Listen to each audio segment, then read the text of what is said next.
And welcome everybody to University of Tampa baseball from Tampa Stadium.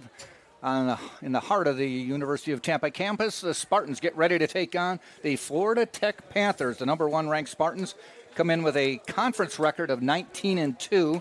They have a 3-game lead over Eckerd in the conference standings right now. Tampa 33-7 overall, the only conference team with 30-plus wins on the year. Florida Tech comes in 8-16 on the year. They are in 9th place in the conference, 17-23 on the season. Hi, everybody. Jack Ike along with Taylor Stolworthy. And Taylor, we've waited for the Spartans to get back home, and they're finally home. And I tell you what, they had 2 tough series, Eckerd and Rollins, on the road, the 2 teams that were chasing them, and thought maybe they could make a statement against the Spartans. The Spartans take 5 out of 6. Yeah, I mean, those were important games for the Spartans to win. They have been very strong all season long, but they've had a couple of hiccups here and there over the last couple weekends here at home, notably dropping a game against Valdosta State last Tuesday. They also had lost out on Friday night against Florida Southern, but those are some statement wins against some of the top teams in the conference. They do have one more big important series down the stretch against the Eckerd Tritons if Tampa wants to come out on top in the region and the conference, but a great sign for the Spartans for that strong run. So Tampa 19-2. Behind them is Eckerd at 15-5. Eckerd still to be played. That series is coming up. Rollins at 17-7, and Florida Southern 11-9. I do need a quick correction. The Eckerd record I don't think got updated, but they did just have their game against Rollins, a Friday game at 1 p.m. Oh. Rollins comfortably winning 24-4. Wow. They are staying closer to the Spartans with 5 games left for them in conference play. Okay, all right. So they are underway already. And we will get ready for this game. Robert Satin will be on the mound for the Tampa Spartans. As usual, he's the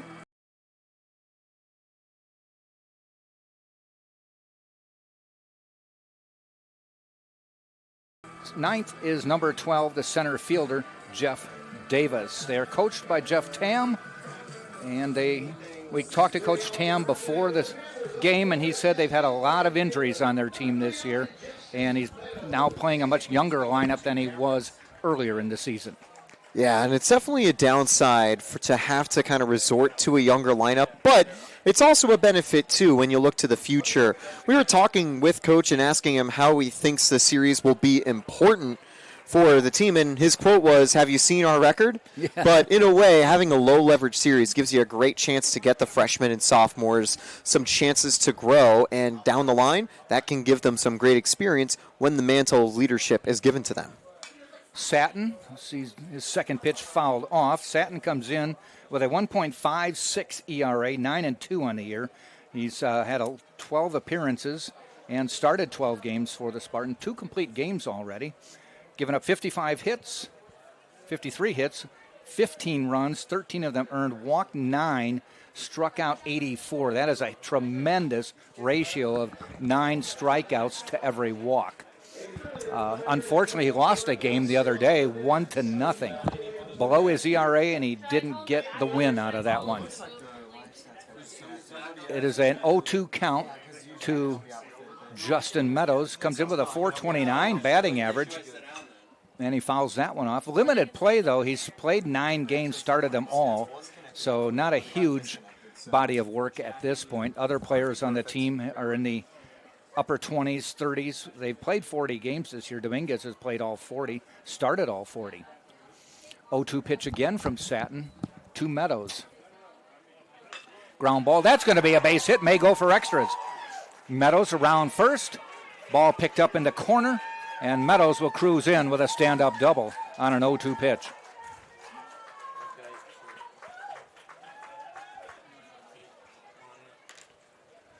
That one just got past Martinez at third base. Almost hit the bag as it went across.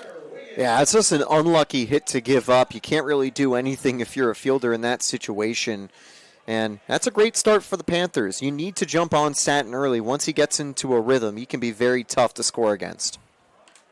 Connor Wiggins at the plate, a .250 average on the year. He is the shortstop on this ball club.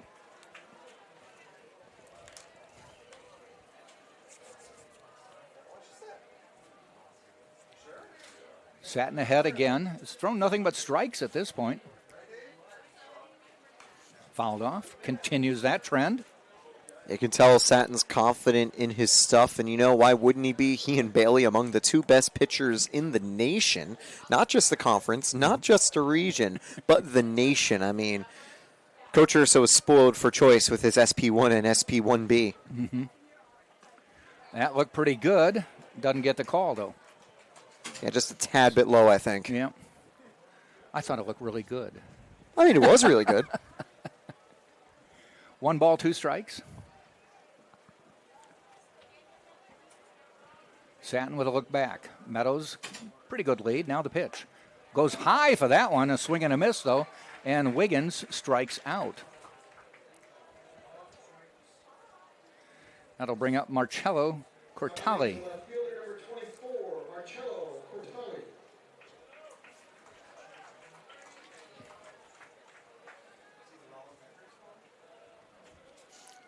Cortali, the left fielder, 314 batting average. Again, Meadows on second, dancing off the bag. That one's hit foul. You don't expect him to try to steal third in this situation. Not a bad idea if you want to, say, get a sac fly opportunity, but you're better off just staying in scoring position. If you see Cortale replicate a hit down the line, that would bring him home. You're going to score on a single, most likely. Not guaranteed. It's not a guarantee you hit the ball either. No, you got to do that first, don't you?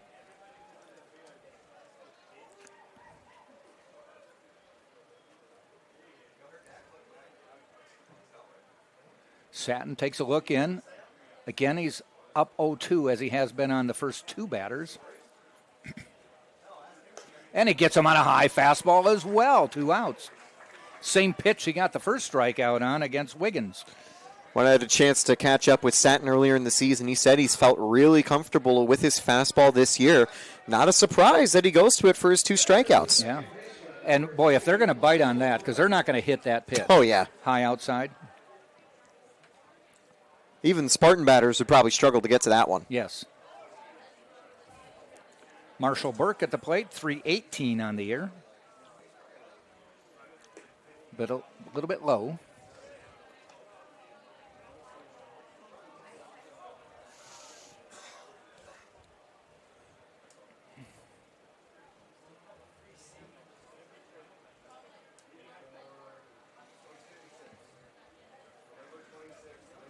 Ground ball heading up the middle, knocked down. They're not going to have a play, but the runners are at first and third with 2 outs. Nice job by Woodburn to keep that one in the infield. With 2 outs, Meadows was running. That saves a run from scoring. He couldn't convert the out at first. Would have been a close play for Burke if he did field it cleanly, but the important thing is to not let it roll to the outfield because it's 2 outs. There's no stop sign. Nope.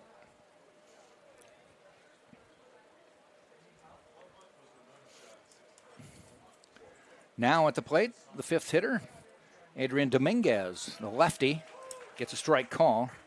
336 average on the year. Yeah, he's the only lefty in the lineup for the Panthers, trying to make sure there's a really good matchup against Satin for most players. Ball just a little bit outside. Another beautiful day here in Tampa, other than we do need rain. That too. We are in a extreme drought. It hasn't really rained much since January. Ball just missing.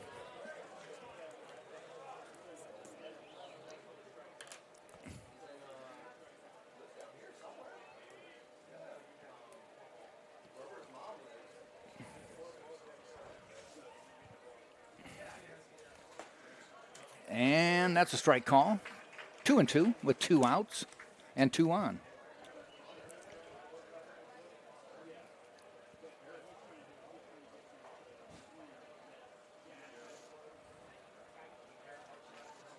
Satin sets and fires. Down the line foul.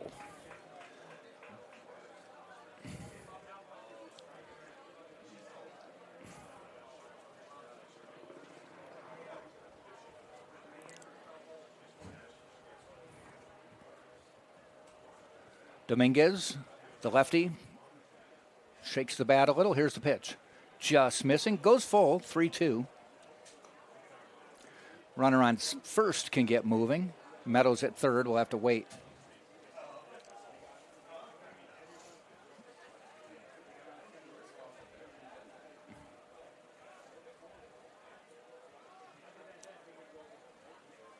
Runner goes. Pitch fouled off. We'll do it again.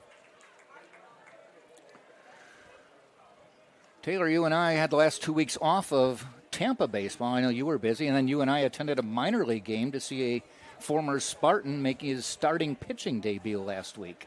Yeah, Braden Heidel was able to get his first start with the Dunedin DJs, as they're sometimes called, Yeah. and he did a good job. He went about 3 innings.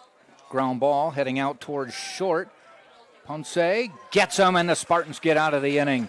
They leave 2 on, the Panthers do. And at the end of half an inning, it is no score for Florida Tech. Tampa coming to the plate right here on TampaSpartans.tv.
And like the third or fourth inning?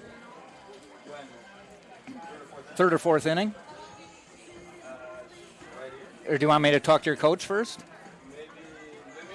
Or do you want to pick somebody else?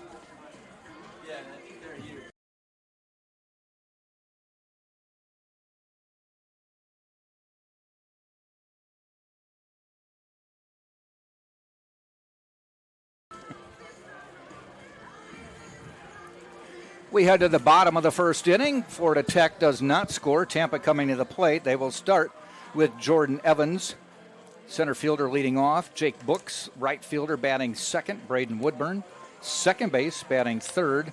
Joander Irigoyen, the catcher, batting cleanup. Gannett Carlson, the first baseman, batting fifth. Walker Vanacek, left fielder, is sixth. The DH is Nick Pereira. Jesse Ponce, number 44, is batting eighth, and Jack Martinez, the third baseman, batting ninth. Pitching for Florida Tech is A.J. Wydra, has a 4.01 ERA, 5-2 on the year. He's made 13 appearances. This will be his ninth start of the year. And the first pitch coming up to Jordan Evans. Looks at one just a little bit inside. Finishing up the stats on Wydra, he's given up 39 hits, 20 runs, 19 of them earned, walked 21, and struck out 36. A little slow off-speed pitch fouled off. Evans comes in with a 362 batting average. First 5 batters in the Spartans batting order are above 500, or above 300, I should say. 500, that'd be ridiculous. But it doesn't seem out of the realm of possibility for Tampa. No. Oh, he got punked. And I was just going to say that Wydra has hit 5 batters this year, make it 6.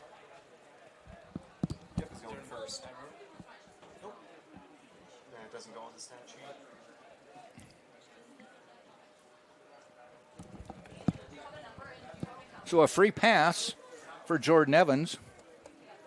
Leads the Spartans with 19 stolen bases, so be looking out for that. Yeah, so he's definitely not the guy you'd like to plunk to start the game. Nope. Now, this is a little bit of a change. Normally, Braden Woodburn had been batting second for Tampa. Jake Books now is batting second. Woodburn third. First pitch, call strike. I think with how Woodburn has been super productive in terms of, his overall batting prowess. Yeah, you don't want to take the bat out of his hands with a sacrifice. Yeah, so they're not probably going to use a sacrifice on Books either, but I think they're hoping that, if you get Books or Evans on board, Woodburn's very likely to bring him home because he's just batting a shy couple points at below 400.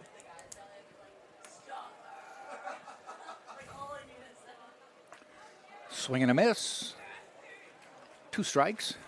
Coach Tam said he knew that the off speed would be something that Wydra would have to incorporate early, and I really like that changeup he just threw.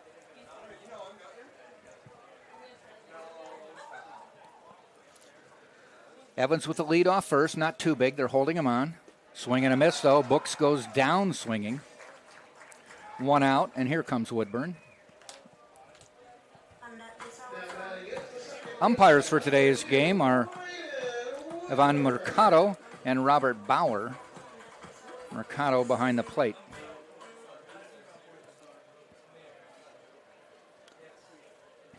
Woodburn comes in, 385 on the year, one of the top hitters in the Sunshine State Conference. Slow curve. He's relied on that now for a couple batters, and it's been effective early.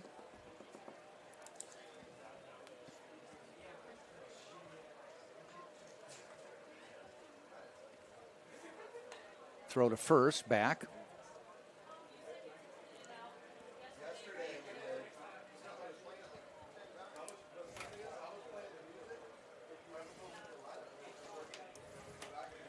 Game time temp, 81 degrees, mostly sunny right now. Ball outside, nice stop. That was Fimiano with the backhander. He's going to need to make those good scoops. Evans is going to take off running if it gets away. And would put the go-ahead run in scoring position. 1 ball, 1 strike, and 1 out. And that one hits Woodburn. So 2 of the first 3 batters get on base via the hit by pitch. Yeah, Tampa getting plunked is a bit of a specialty, especially for these two. Yeah. Evans 12th, Woodburn's 13th of the year. Evans has actually gotten hit as many times as he struck out this season.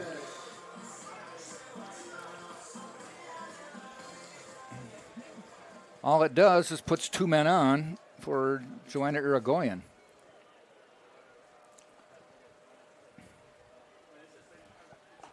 And he goes with that curveball again, gets a strike. Both teams have put 2 men on in the first inning. A big difference for Tampa. They do so with 1 away instead of 2 away. True. There's a strike. But with how Wydra's been able to recover after the 2 hit by pitches, it could be 2 away in the blink of an eye. Mm-hmm.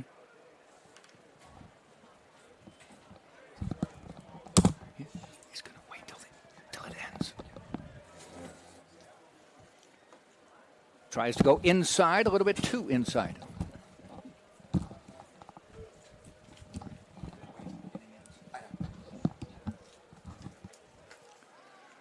One ball, 2 strikes. Irigoyen holds the bat high.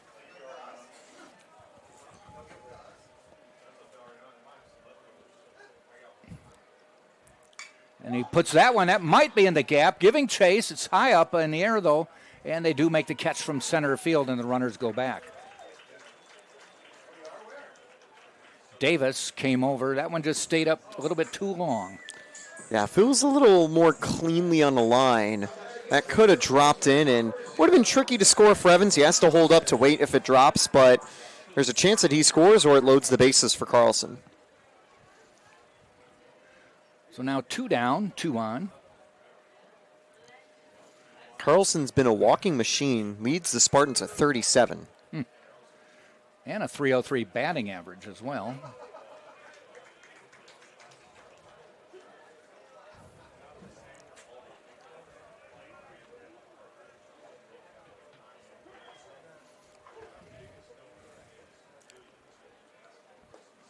And there's that curveball. This time it hits the outside corner. It's been a very effective pitch for Wydra. Looks like we've got a big zone today, so keep an eye on that for Satin in the next inning as well. 0-2. Just missing. After you brought up the big zone, I looked at that one and waited.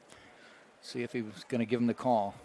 Yeah, I felt like that one would have been a strike if strike one was called the strike. So yeah. Maybe Carlson got a little lucky there. 1-2 now. That one's in the dirt.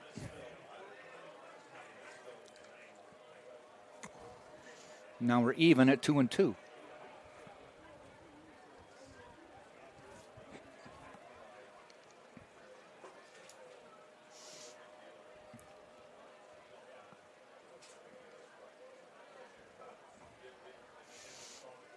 And the pitch. Way outside, full count. And the runners will get going. Yeah, might as well in the situation. Makes a Carlson hit all the more scary, of course. They are guaranteed to score Evans, and say replicated that leadoff hit from the Panthers. Could score both. 3-2. There go the runners. Ball high. We've got the bases loaded. So the bags are loaded. Spartans do not have any hits in this inning. They've gotten 2 hit-by pitches and a walk. I think this will be a big test for the Spartans. In recent weekends here at home, they have struggled to convert with these bases loaded spots, but maybe they can carry that road trip success at the plate now. And Coach Urso said the one thing he wants to see out of the Spartans, better, consistent offensive production. Well, and this is where you get it. Put it on Walker Vanacek here as he is at the plate. That one, that's that curve again. He likes to start him out, and he's been putting it in the zone.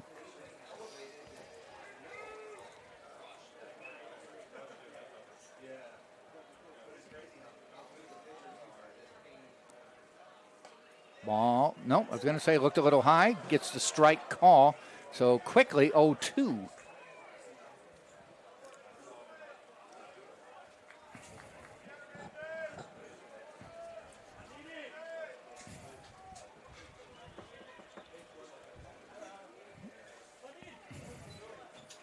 Swing and a miss, and both teams are able to get out of innings with multiple players on base. Vanacek swings and misses.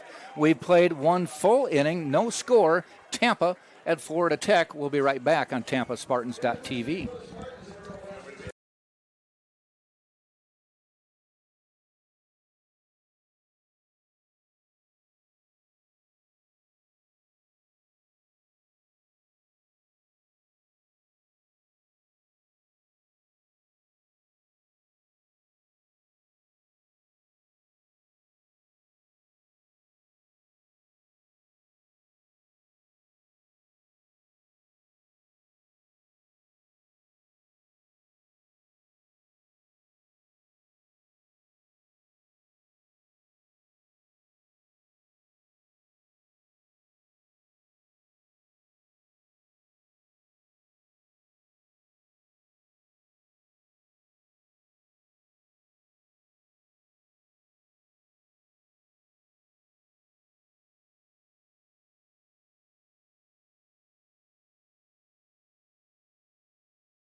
Are we on?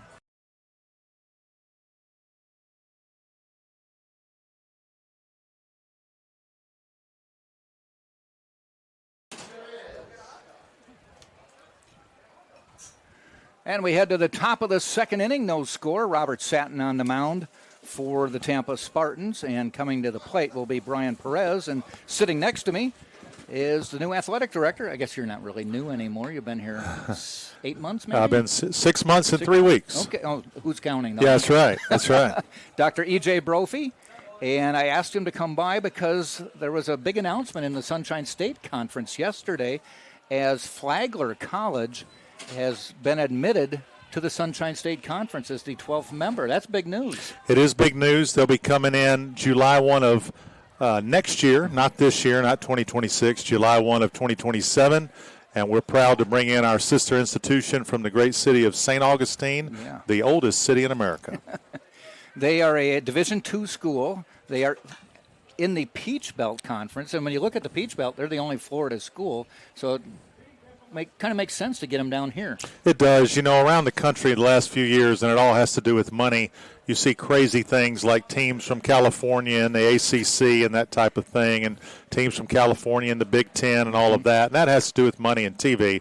But this is a common sense move by the Sunshine State Conference. Flagler is an outstanding institution, a lot of great sports, a lot of great facilities, and a wonderful school. And we're very excited to have them coming into the Sunshine State Conference. I imagine it's been in the works for a little while. It has. You know, our new commissioner, Chris Graham, has got a lot of juice and a lot of fire and a lot of experience, and he's been around a long time, and this makes good sense. He's been working on it, and just the pure geography of it. And so we play Flagler in a lot of non-conference things already, so, you know, it just makes good common horse sense. I remember a few years back now, Embry-Riddle and Palm Beach Atlantic joined the conference, and some people I used to do the games with before they came in, there's a ground ball to Woodburn. And one down. They both said they're unofficial members of the SSC at the time because everybody wanted to play them. And so Flagler was kind of in that same situation. Yeah, that's exactly right. I mean, we're lucky that our state is so skinny. You know, it's like a sock. You know, it's real skinny, so you can get from coast to coast in 3.5 hours, depending on traffic, and it really makes for a good situation to have so many conference members down here deep in the Sunshine State. So we're glad they're coming in. We're glad that all of our schools are here. Little fly ball to center field, going to be a can of corn out there and caught. No and problem. I can stay on with you if you want through the break. If you want, we can talk a little bit more about it. We'll come back. Spartans get out of the inning, 3 up, 3 down for Florida Tech. We'll take a break. No score, Tampa and Florida Tech.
He's a card.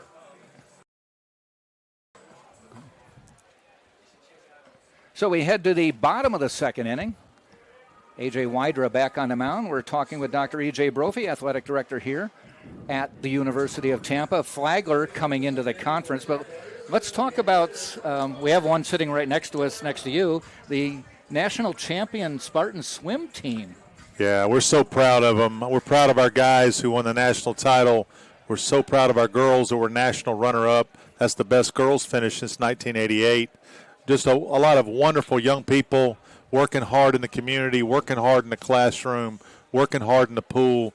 We're so proud of all of them, and they are deserving to be national champions on the men's side and a great national runner-up season for our girls. So the person running the board for us was a member of the 400 relay team, freestyle relay. And I said, can we talk to him? He goes, no, I don't want to. Well, he's all business. You know, when he gets in the pool, he gets the job done. Yeah. And so he's not me. I'm just a talker. I'm just a big mouth. He's a guy that gets the job done, and we're proud of him and all of our swimmers. They had a whale of a season. Did you expect them to be competitive in swimming or come home with a title? I did, because Coach Kiner and his staff do such a magnificent job. This is a national championship program. We've won it before. one of the powerhouses in the country, and we swim against people not only, and there's a little fly ball to right Heading out field. to right. And that's a can of corn, as they say. That's right. That's the way we say it in Alabama for sure, and around other places too. But we've got a national championship program, and we swim against some of the big boys and the big girls. I mean, we swam this year alone against Minnesota, Notre Dame, South Carolina, North Carolina, and we're very competitive in those schools, and we beat a lot of them. So I was expecting victory, and they got the job done. Wow. I do remember we had another person who was running our board for us from swim team said, we're swimming against Minnesota this weekend. I'm like, are you kidding me? That's right. Well, and I think that was the first time the Gophers had swum outside in a long time, because that was over the Christmas break. But yeah, I mean, Big Ten, Notre Dame, ACC, SEC, I mean, our swimmers compete against the best, and they do a great job, and we're very proud of them. One other thing I want to bring up, non-sports related, but I saw that there's another big building going in on campus here. I didn't know you had space for more buildings. Well, we're making space because what you do is you go up. Okay. So this will be a 5-story building, a science and innovation building, the Dickey Science and Innovation Building. It's where the old boathouse used to be. So it's along the river? It is along the river, and I don't know how anybody's going to get any studying done because the views of the river are so beautiful with the water in the buildings. Yeah. But in all seriousness, it's going to be state of the art. 18 months to build. Really? It is something we're very proud of. We greatly appreciate the Dickey family, and it's going to be a crown jewel here on our campus at the University of Tampa. I've been doing these games for 10, 11, 12 years now. There's a ground ball out to short, or second. Got him. And, I mean, I can just look over here and see buildings that weren't here 10 years ago. I mean, this campus is always expanding. Yeah, it's amazing. We've had 2 great presidents in a row. Dr. Vaughn was magnificent as far as building buildings. That is his legacy here. And Dr. Dahlberg is extremely smart, knows what she's doing, carrying that on, and she's all about education here, as we all are at this fine university. And this building, under her leadership, is going to get that done in spades. So we're very excited about this building that's coming up, as well as these other buildings, because the number one job of this institution is to educate kids and get them graduated. And you do a fine job of that. I know that. There's no doubt about that. I appreciate that. Wydra back on the mound. And it's also, Giving Days? Yeah, Giving Day, University of Tampa Giving Day. You got a little bit of time left. It was yesterday and into today. So if you want to jump on your computer and get on that link, Tampa Giving Day, you can give to whoever you want. You can give to athletics, math, chemistry, English. Sports broadcasters? Sports broadcasters. We won't give it to you. We'll put it somewhere else, but you can give to sports broadcasters if you want. But, yeah, you can, if anybody wants to do that, Tampa Giving Day, it's on the computer. Jump on that link. Nice. And please give to us if you can, because we think we've got a lot of good things to be invested in here at the University of Tampa. No, there's no doubt about that. This has been a wonderful time for me coming down here and just knowing all the great people down here. It's been like a whole different thing for me to experience. Well, it's been fun for me, too. 6 months and 3 weeks and 55 years in the great state of Alabama, and then 6 months here. And my wife just got here 2 weeks ago, and we bought a house in Wesley Chapel. We love it very much, and it's just been fantastic. The University of Tampa is one of the most magnificent campuses in the country, one of the finest athletic departments in the country, and definitely one of the elite universities academically in this country, and we're proud to be here, and I'm proud to be here. Even though you had 55 years in Alabama, you were familiar with the area playing baseball for Clearwater. Very much. Played for Clearwater, the Clearwater Phillies in '94, and we lived in Largo, and we loved it. And 32 years ago, I'm back, and we've got an Alabamian in the batter's box right here, Evans. Yeah. Jordan Evans. I've known his daddy a long time. I've known his uncle a long time. His daddy played Double-A with the Braves, Lee, and his Uncle Park played at Mississippi State and was a collegiate coach for years. And if they are watching, the Evans boys, good to see you, boys. Wydra gets a look at his mitt. Has an 0-1 pitch coming up with 2 outs. That one's outside. That was Tampa's first hit, huh? Yeah. Yeah. Well, the first inning, 2 hit batters and a walk. Yeah. Left them loaded there. And Yeah. looks like both these pitchers have got pretty good stuff tonight. That's kind of a typical Friday night thing, huh? Yeah, we were talking to Joe Urso, and I said Satin, he's 9-2, lost the game 1-0. He was below his ERA, but he lost the game, and he said Friday night starters. That's right. It all starts on that bump, as you well know, and anytime you got guys that can really deal it and really spin it, Friday nights can be really magical, and this could be a good one tonight again. Yeah. We've talked to some coaches who won't throw their best on Friday night against Tampa because they said we're just kind of concede that game and try to get the next two. Well, I've seen that done before. I don't agree with that. I've seen it done. I'm not crazy about that strategy, but I think it needs to be best on Friday night. But, the bottom line is you want to win the series and whatever it takes. And it's really hard to beat Tampa in any series. We just got a nice club, and Joe and his staff do a magnificent job. Well, we talked to Joe before the game 2 weeks ago. They're going on the road. They have about a 2-game lead in the conference over Eckerd and Embry-Riddle, or Rollins and Embry-Riddle. And we said, you got to play the two teams chasing you on the road, so they take 5 of 6. Yeah, and that's big because the regional rankings come out Tuesday. We're going to be in the mix strong. But, in order to host, you got to be the creme de la creme. And right now it seems like the Spartans appear to be peaking at the right time. And I know we got the right coaching staff because they are outstanding, and we got good players too. And a foul ball on a 3-2 pitch, so I guess we'll do it again. And I don't know who that guy was that brought the lineup out for Florida Tech, but I would hate to fake that guy. That guy looked like he'd been in the weight room for 20 years. I mean, holy biceps and veins poking out. Yeah. That guy looked like an Adonis. I got to meet that guy, but I don't want to make him mad. No. 3-2 again. Runner goes. And I've learned to really wait on these umpires for their call. Yeah, a little backup slider there that did not catch the inside corner, and Florida Tech wanted that. Evans had an eye like a hawk and took it, and so Spartans first and second with 2 down. So your pro baseball career, did you go right out of high school or college? I did not. I played at UAB in Birmingham, Alabama for 4 years and was drafted in the same draft as Derek Jeter. Wow. He was the first pick of that draft, and I was like the millionth Somebody pick. Picked him over you? They did, and it showed in the minor leagues and for the rest of his pro career because he was a heck of a lot better than me. I played against him all the way through, but I was a 92 draft and played 4 years in the Phillies system all the way to AAA. And as you mentioned, Clearwater was one of those stops. And I was a catcher and could catch and throw, but the offense was not where it needed to be. And so I was just a journeyman minor leaguer. Really enjoyed that, but I was fortunate enough to get into coaching and then administration afterwards. Nice.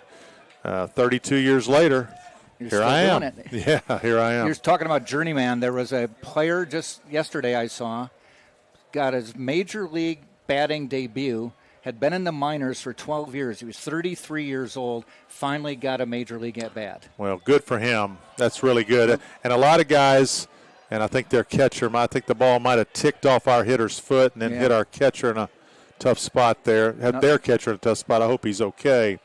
But, it's always good to see those guys that have been in the minor leagues so long to get an opportunity because people don't understand. You're away from your families. You're staying on the road. You're in hotels, late nights, eating not great. It's a tough life. It's nomadic, really, especially if you're married. You don't see your family as much and all that type of thing. So anytime a guy gets a chance to be a big leaguer, even for one at bat, like Moonlight Graham, if you know that name. That's always something you like to see. I mean, that had to be for an organization to stick with a player for that many years. I mean, why do they do that? Well, I'll tell you, you have guys that they call organizational players that are just good for you. Some of them play multiple positions. Some of them are great clubhouse guys. You can go a long way in this world with working hard, yes sir, no sir, thank you ma'am, please, showing up early, staying late, working hard, extra cuts. Some guys will even go down and catch in the bullpen to pitch in, even though they're not catchers. So some guys you just can't cut. They're just too valuable to the organization.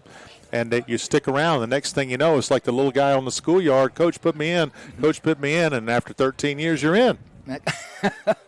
That's the kind of guy who probably will get into coaching after this is all said and You done. would think. And guys that are not great players sometimes make great managers. Like Jim Leland was not a great player, one of the best managers in history. Rarely do you see an elite player that is a great manager. Well, the Spartans go down, loaded the bases again, and don't get any runs across. So we've now played two. Dr. E.J. Brophy, thank you for Thank you, joining sir. us. We So glad to be appreciate it. with you. Go Spartans. Yeah, we'll talk to you soon. Yes, we'll take sir. a break right after this on TampaSpartans.tv.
Top of the third we go. Jeff Davis will be leading off for Florida Tech. Again, special thanks to Dr. E.J. Brophy for hanging out with us for the second inning, talking about Flagler College joining the Sunshine State Conference. That'll happen in July of 27. They bring 19 sports, Division II team already from the Peach Belt Conference. They were the only Florida school. Everything else was Georgia and Alabama, I think, or almost all Georgia. And it's a great move. It's one of those, like we mentioned, they're an unofficial member of the SSC because everybody wanted to play them. It's a good program. Yeah, I mean, Tampa faces them in so many sports already. Soccer, they're a frequent opponent. It's good to get them now in the conference full-time and build up some brand new rivalries. The other good thing, too, is the conference has had 11 teams. And so, like this weekend, if there's 5 conference games going, 10 teams are playing, one either doesn't play or has to find a non-conference schedule. So now they're going to be at 12, so they can schedule everybody every weekend. Yeah, it makes it so there's less games in hand and makes it a little bit simpler to manage the conference stuff. Don't know if that change could prompt open conference tournaments eventually for some of the sports that don't have it. There's a ball hit foul. Now that'll bring up adding 3 more games to the conference schedule, most likely. That is true. In baseball, 2 more in basketball and other sports where you have a home and away. Yeah, just means 1 less out of conference series, Yes. or just play a longer year. Mm-hmm. Davis fouls it off, hanging in there. And it's a 3-2 count.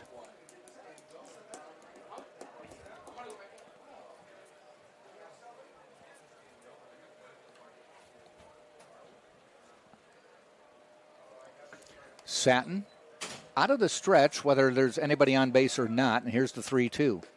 Just missing, gives up his first walk of the day. That's a rarity out of Satin, only his 10th of the season. Yeah, he had 9 and 84 strikeouts. I mean, a 9-to-1 ratio, a little better than that. Yeah, I mean, that's really good numbers to have, especially as a starter. They tell you 2-to-1 is good. Exactly. Usually you want 3-to-1, I think, as a 3-to-1 starter is if great. possible. Yeah. But Satin's not only tripled that, he's done that with the K through 9, hovering around 10. Nice fastball, swing and a miss to Justice Meadows.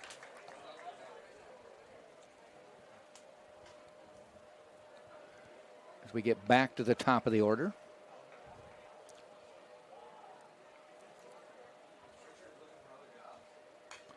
Fouled off.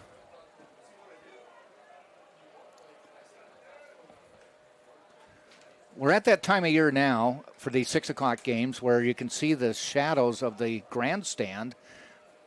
There's shadow over pitcher's mound, then there's a sun gap, then there's shadow over home plate.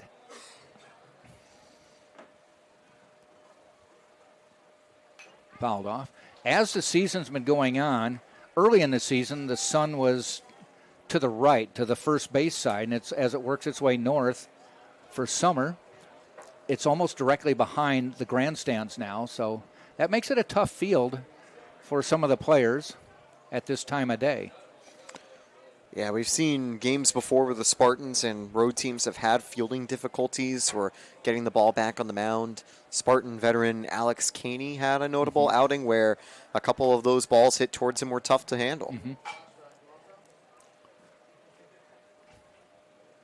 0-2. Swing and a miss. Got the K.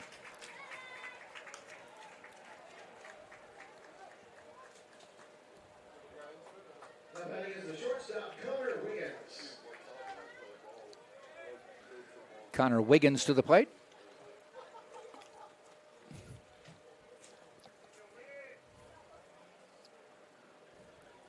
He struck out his first time up. Satin with the B move over to first there. Good idea to be wary of Davis. He leads the Panthers with 11 steals. He's been caught 4 times, 11 for 15.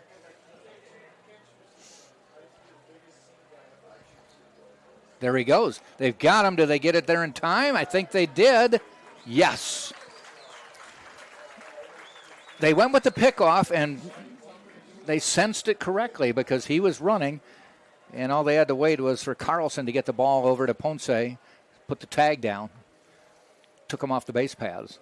Davis is out, but I do like the hustle he gave. He made that a close play at second when more often than not, when you execute a pickoff like that, you're going to be out by a comfortable distance. Yeah. Strike call.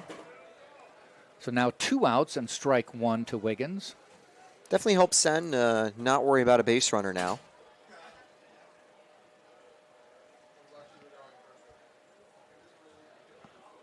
Swing and a miss.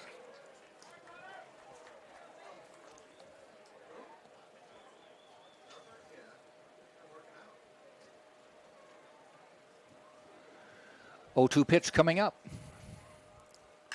That's hit out into center field and fighting some sun, but making the catch is Evans, the son we just talked about.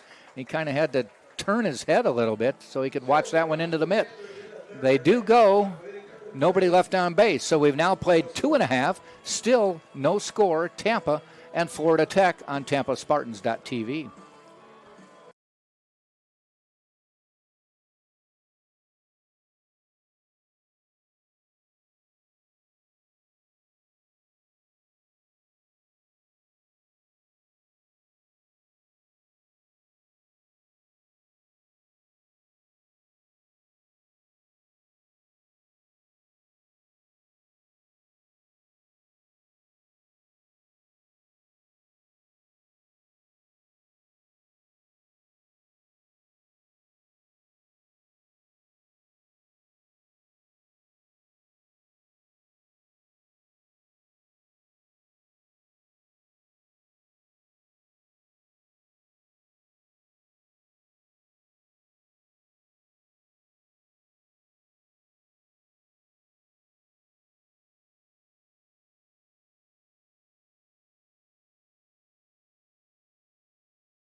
We go to the bottom of the third. Wydra back on the mound for Florida Tech. Has pitched well in his first 2 innings.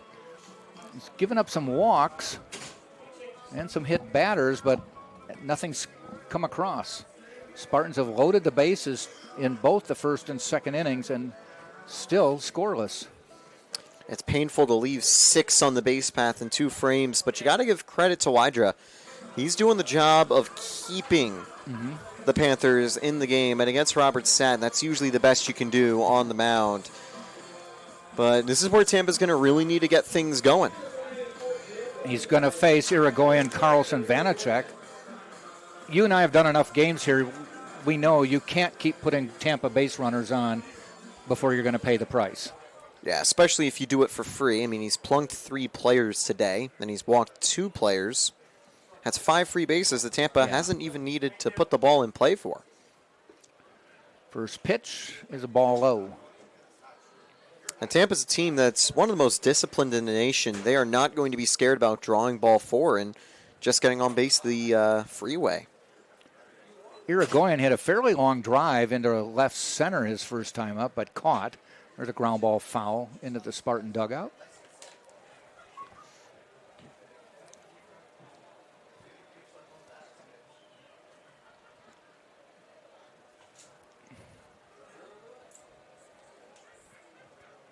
Wider checks his mitt, gets his sign. Oh, chin music on that one. I think it's interesting. He quoted Wider as hit by pitches to start the day today. He leads the Panthers with 6, and now it's at 9.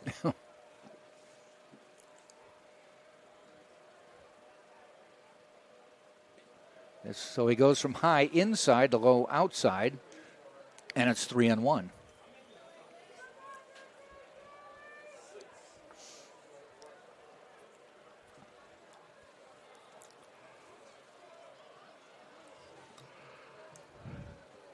And that is a foul ball out of play, out onto Cass Street.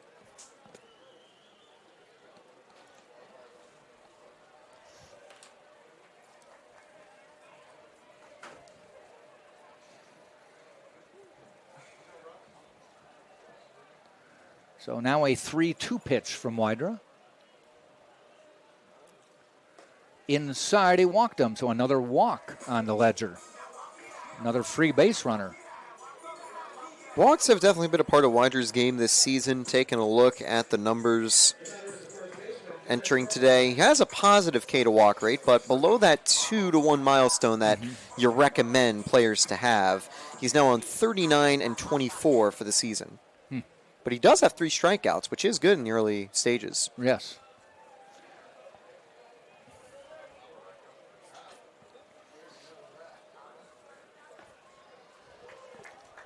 First pitch to Carlson is a call strike. So for the 3rd consecutive inning, the Spartans get the leadoff base runner on.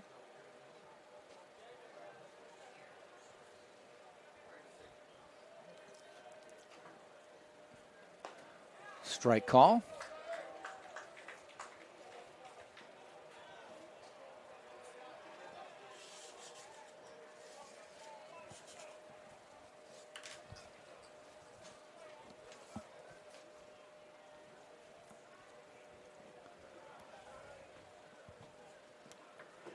Oh, 2. Just missing 1 and 2. So we mentioned the Spartans' record. They're 33-7. Have already played 40 games on the year. Yet teams like St. Leo, 25-20, they're at 45 already. A couple teams at that number. Swing and a miss. And Carlson goes down for the first out.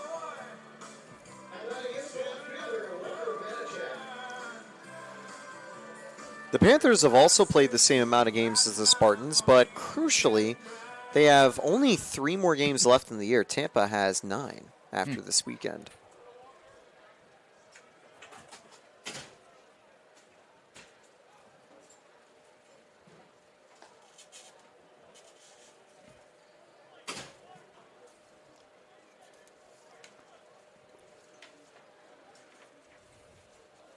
Spartans are on the road next weekend at Eckerd, 3-game series, and then they will come home to play Barrie to end the regular season. And that is a Thursday-Friday games. I better call my friend. He was going to meet me at the game on Saturday. Maybe there will be a rain out.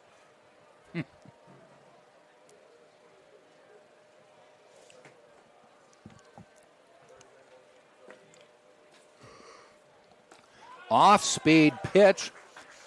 Wider really has command of that one. Yeah, the strike zone is a bit larger today, but that's just forcing Tampa to get a little more aggressive, and it's playing into Vidra's strengths. You know, there are at bats where he's missing, but also plenty of these at bats where he's hitting his spots perfectly. 1-2 with one out. Tap foul.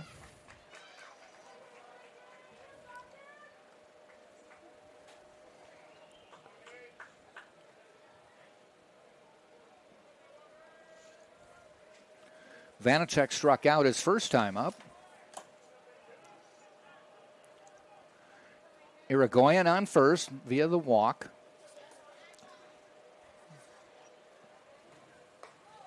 A little bit high inside. 2-2.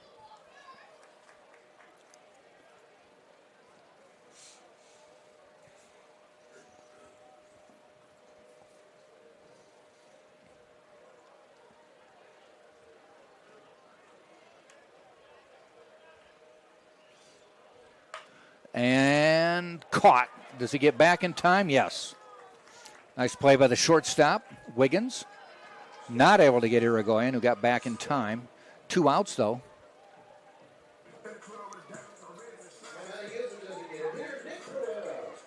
Nick Pereira, DH coming up.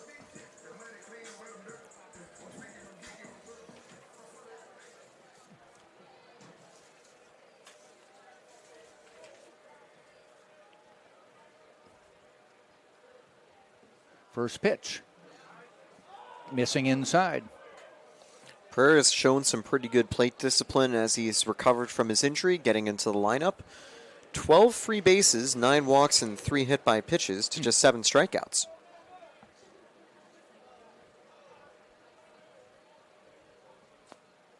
Tap foul. So on the converse side, you want more walks and strikeouts as a batter. Yeah, very few teams can do that, not even Tampa. 240 to 256 for walks to strikeouts at the plate this year. But still, 240 is a great number for walks in a season. Last year was Tampa's program best walks at 394. Wow. That eclipsed the 83-84 season where they got walked 345 times. Oh, tapped, going out toward second base. And they popped out of his mitt, heading over to third. There's a throw to third. They may have him. They did get him. Oh, did he call him safe? He did. That was a close play at third. Yeah, and I thought they might have had him. Same here. Coach Tam is not happy at all, but I think Irigoyen kind of used his foot to swim around the tag. Yeah. Even saw Wydra tapping his hat for like a replay review. We don't have that for balls and strikes, and especially not for replays at this level. Well, one of the problems is there are 2 umpires in college baseball. The base umpire is between, on that play, pitcher's mound and second base. So he's seeing it from behind the third baseman trying to make the tag. What happens is it was a check swing, ground ball, and they threw it to the first baseman, Fan, and it popped out of his mitt. Irigoyen just kept going with 2 outs, and that one may fall. Does it? It does. Spartans take the lead. Heading to third because nobody's covering, and sliding in safely is Pereira. Heads up play on his part. Third base went out. Shortstop went out. Left field was coming in, and third base was left alone. And I don't think Wydra realized he should be covering the base. You know, we mentioned the Braden Heidel game we went to see. That was very reminiscent of the RBI hit against him. A shallow pop-out that just goes into no man's land. Yeah. Great job placing it there for Ponce, and that's got to sting for Wydra. He had the slow grounder for out number 3, but the bobble from first not only keeps the inning going, it now gives Tampa the lead on the next pitch. There's a pop-up, playable. Now the sun might be bad. Finally bailing out as Wydra. Third base comes over and makes a catch. That is a tough play because he ended up climbing the mound, and that kind of disrupts your running, but he still hung with it and made the catch. So the Spartans do get a run, and we have played 3 full innings. It is Tampa 1, Florida Tech nothing on the Sunshine State Digital Network.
We head to the top of the fourth inning. Tampa finally breaks through on the scoreboard, takes a 1-0 lead, and I bring in Taylor Stoltworthy to hold that lead.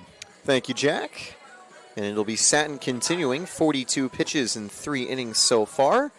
He's walked 1, surrendered 2 hits, and fanned 4 via strikeout. Pretty solid day for Satin so far. He and B.J. Bailey, dominant years. In terms of the record book, Satin is having a potentially record-breaking season out there on the mound. In terms of walks, hits, and innings pitched, currently, Satin has the second best season in Spartan history behind Jonathan Holt's 06-07 year with a .7. I'd have to double check if Holt did that with a starter's workload or if he did it out of the bullpen. But as a starter, Satin's been electric. Strike 1 to Cortales. Cortale. Cortale went down on 3 pitches back in the first.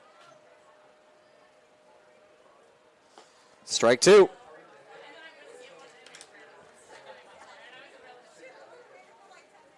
So Satin in the driver's seat.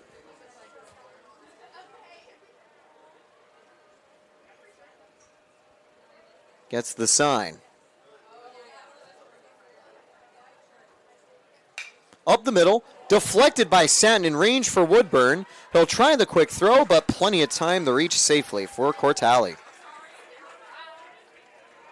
That'll count as a single for the Panthers to get the leadoff runner on.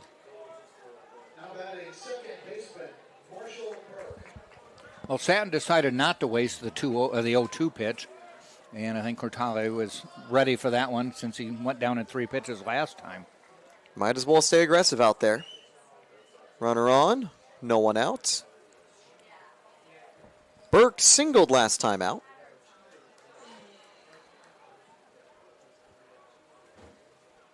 And he'll take strike 1.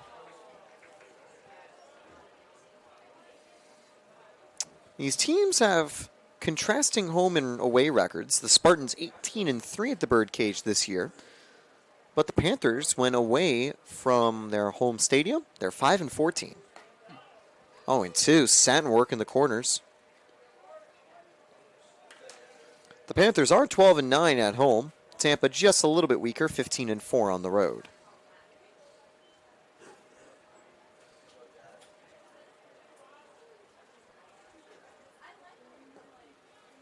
That one's going to miss. 3-0. And that will quickly get Burke ahead. Should be 1-2.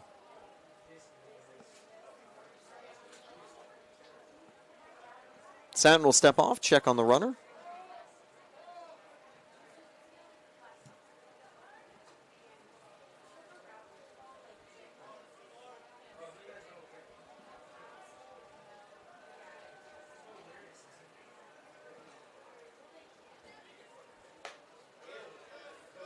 And that one's high. And again, there's your proof it wasn't 3-0. Exactly.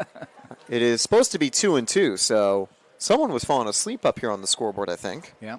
We have 3-1 on the. Now they go to 2-2. We still have 4-0. They gave him a walk already on our stat monitor. I think they have fixed it now on mine. As that one's going to be fouled, we'll stay 2-2 one more time.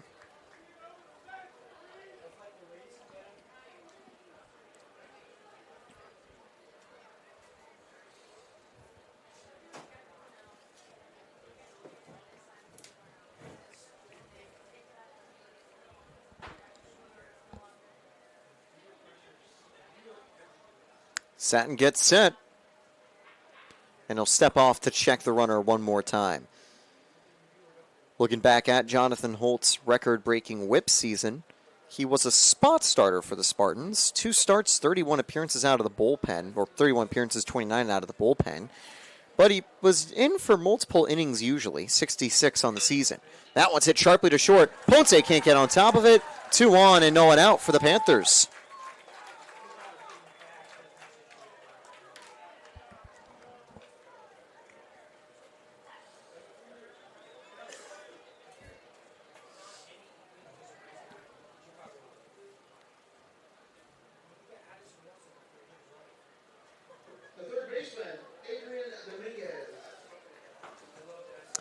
That'll bring up Adrian Dominguez with no one out. And by the way, in the 2007 season, when the Spartans took home the national championship, it was Holt with a complete game effort to win the title game against Columbus State. It was the first time he had gone more than 5 innings on the season, and he did so with just 89 pitches. Wow. Gave up 2 runs, so not a Maddox, but, pretty close to that with the pitch count. Yeah. Make it now, I believe it'll be 1-1 to Dominguez. He grounded out last time. Satin already has 2 complete games to his credit. Question will be for Satin's workload as the season progresses, going from a spot starter reliever to full-time ace in the Tampa staff. That one roped to center. Evans tracking it down, 1 away.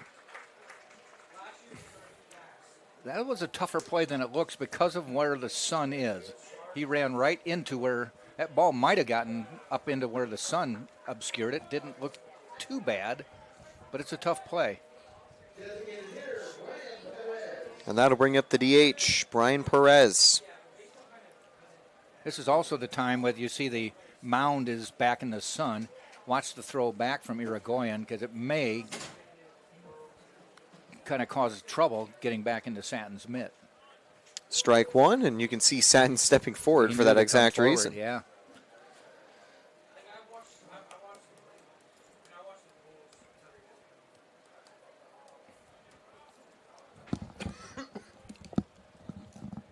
One 0 lead for the Spartans. That one's hit foul, 0-2. Doubleheader baseball tomorrow. Yep. 1-4. B.J. Bailey, I imagine, gets game 1, coming off of a 14 strikeout game against Nova Southeastern. That's a Spartan second place record, the most in program history. It's happened twice, 15 strikeouts. That's up the middle. Satin gets it. He'll throw to Ponce. Throw to first. 1-6-3 double play to retire the side. 2 hits to start the frame, but just like the first inning, Satin leaves them both on the base path for 4 scoreless innings to start Friday night action. And as the afternoon continues to turn to evening, Tampa will look to extend their lead when we come back.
Bottom of the 4th, continuing from the birdcage. Taylor Sorley and Jack Ike bringing you the action.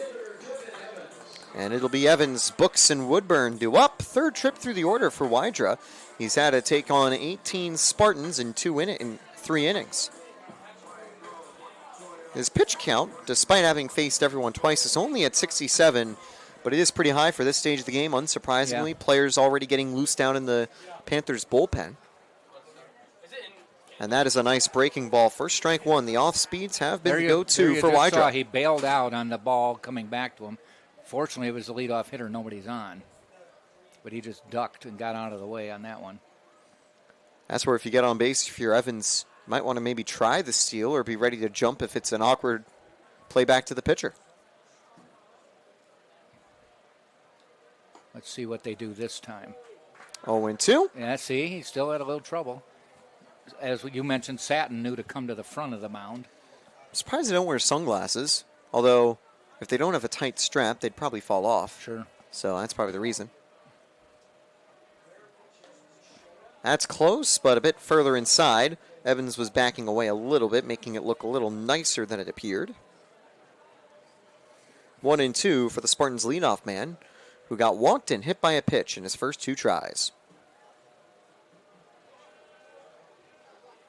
Swing and a miss. Drop third strike, and Evans just going to stroll back to the dugout. No tag needed from Fumiano. 5 strikeouts now against the Spartans for Wydra. And you know what Coach Tam was hoping for? Keep things competitive. And hey, he's doing just that. Last time out, Wydra had 5 solid innings against the Tritons. Only went 72 pitches with 2 strikeouts, 2 hits, and that was all in the stat sheet. 2 walks as well, 0-1. There again, the ball came back and he had to duck out of the way.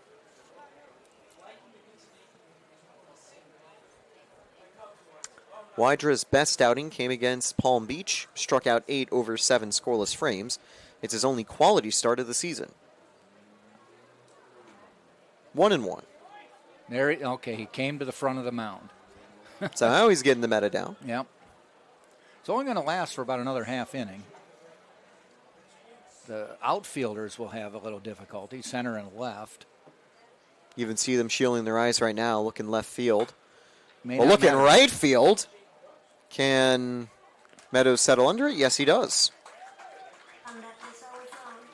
That's the one outfield position that isn't a problem with the sun right now. There's a nice air-conditioned breeze up in the booth, but very not windy down at the field.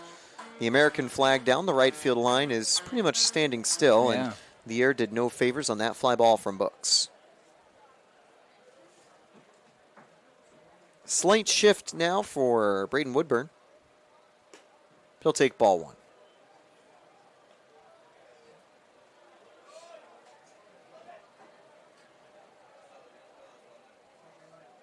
Tampa's left 8 batters on the base path today. They did, of course, bring home 1 in the previous frame. This might be the first inning for the Spartans that sees no one get aboard. Once again to Meadows. He'll come up with the ball for round number 3. So a cleaner inning from Wydra, retiring the top 3 in order for the Spartans. Played 4 full. Tampa leads 1-0.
And we're back at the Birdcage. We continue the action. 1-0 Spartans lead.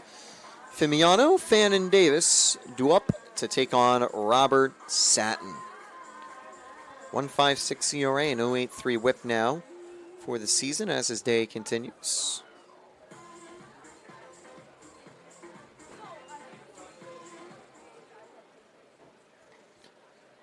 Tampa continues the doubleheader tomorrow. It'll start at 1 p.m. It'll be our Strikeout Cancer Day. Today, we've had a fun pre-game tailgate brought to you by First Year Studies and The Henry.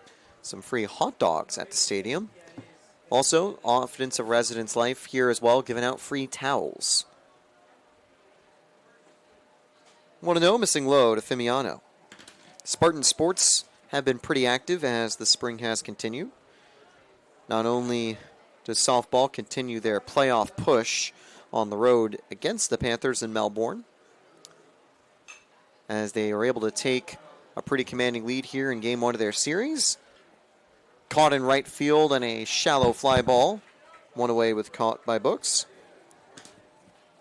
The SSC Men's Lacrosse Championship will be held at the Namole Family Intramural Complex tomorrow at 12 p.m., an hour before first pitch at the Birdcage. Tampa Women's Lacrosse will also be active on Sunday down in Lakeland for the Women's SSC Championship.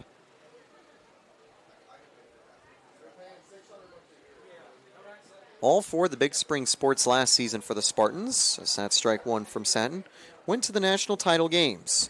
Tampa made it 2 national titles in a row for baseball, and for women's lacrosse too. Men's lacrosse and softball were runners-up, similar to our swimming teams, as the count goes 0-2. With the men's team taking home national gold, women's team taking home national silver. But 2 great years out of our dominant programs. And hopefully momentum continues in the spring. Hit to straightaway center. Evans giving chase. Finds the ball. 2 down. Good job. 2-strike hitting there from Fan. Stanton has not been able to strike anyone out since the 3rd. Davis got on board with a full count walk last time. Left base is empty, 2 away.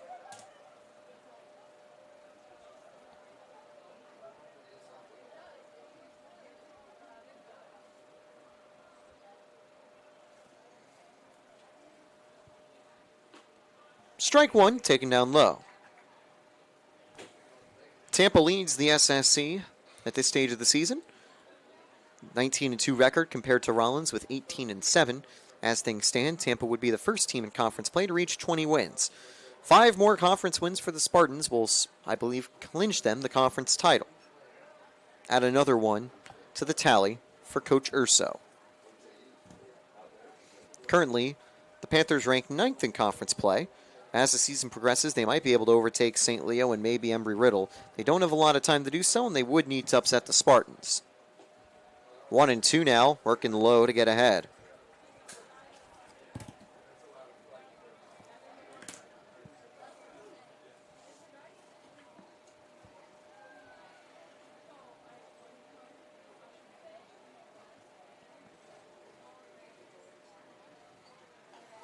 Got him. Strike 3 on the corner. Davis goes down looking, and it's 5 strikeouts for Satin over 5 scoreless frames. He's been in trouble, but he's gotten out of it. And Tampa leads 1-0 entering the bottom of the 5th.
This stage of the season,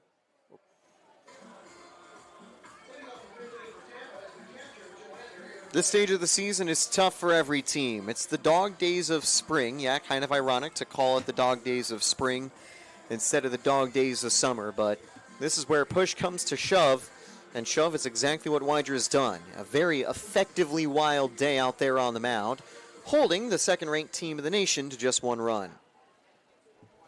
In the most recent polls back on April 22nd, Tampa placed a few points behind Colorado Mesa in the NCBWA polls, and that is another hit by pitch. Irigoyen takes a free base. That is, of course, why I say that it is an effectively wild day, because Wider's almost doubled his hit by pitch tally on the year.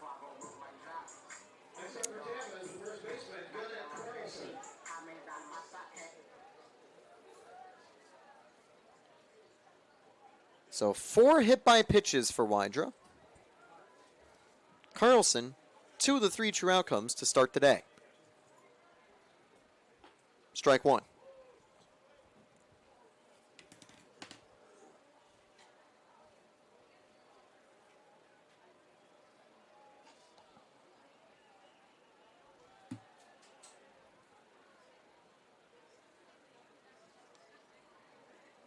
Down low, 1-1.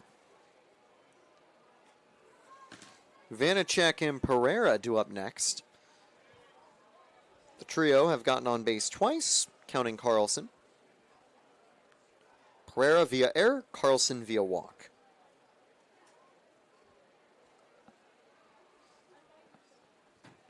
Swing and a miss, 1-1. 1-2.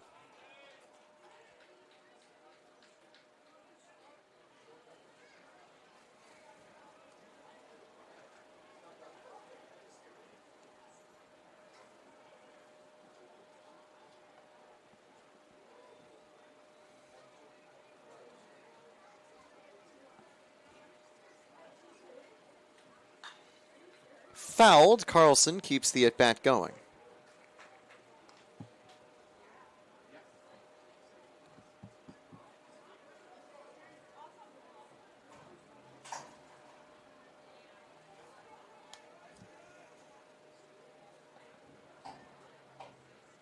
You're going at first, the 1-2. Outside, ball 2. Panther fans have traveled well. They were hoping that was a strike 3 call, but that was a bit outside.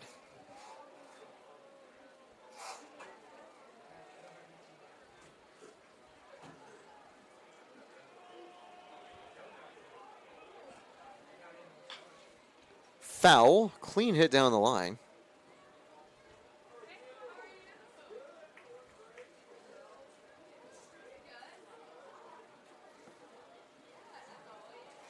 Two balls, 2 strikes.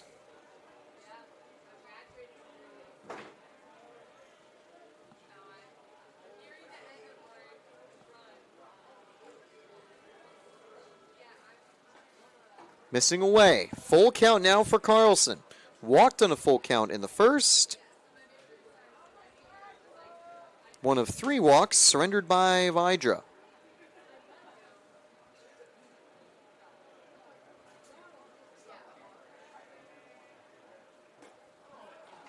Strike 3. Big strikeout for Wydra. 6th on the day.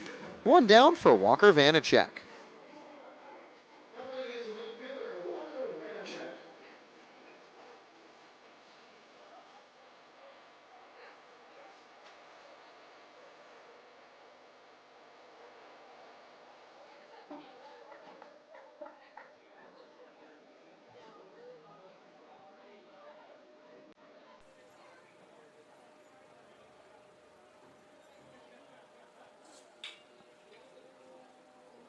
Deep and foul. Strike 1 to Vanacek.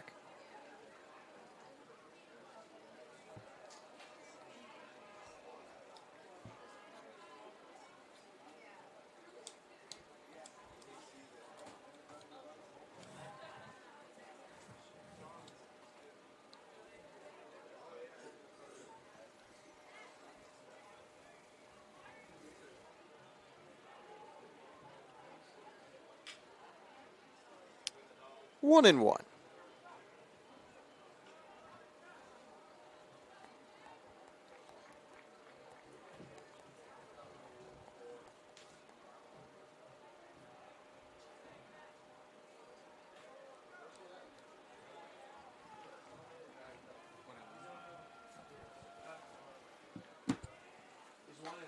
Missing outside, 2-1.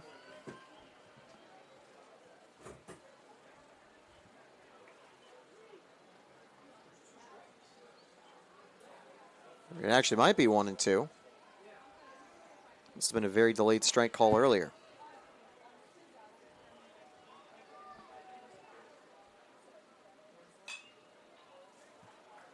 That one hit foul. If there wasn't 2 strikes, well, there is now. Good spot for Wider to be in as the pitch count continues to rise. This one will be number 89.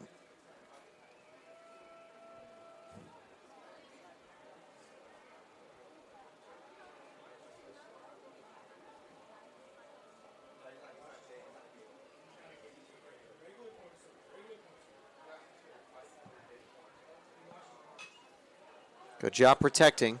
Still 1-2.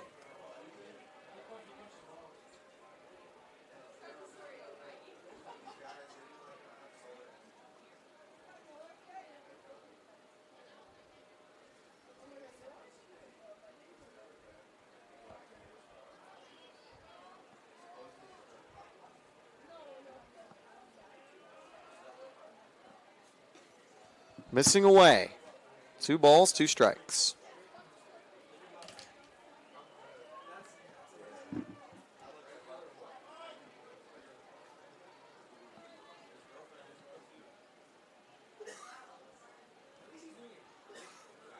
Wydra being patient.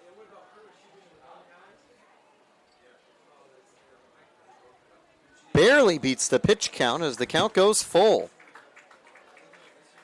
The pitch clock timer hitting 0 there.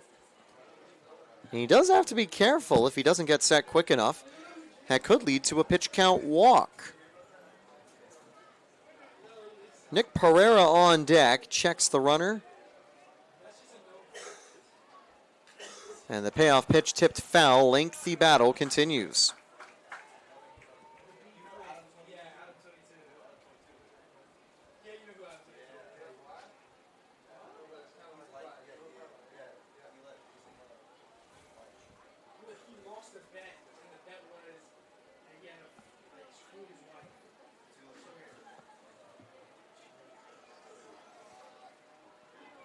Three-two again.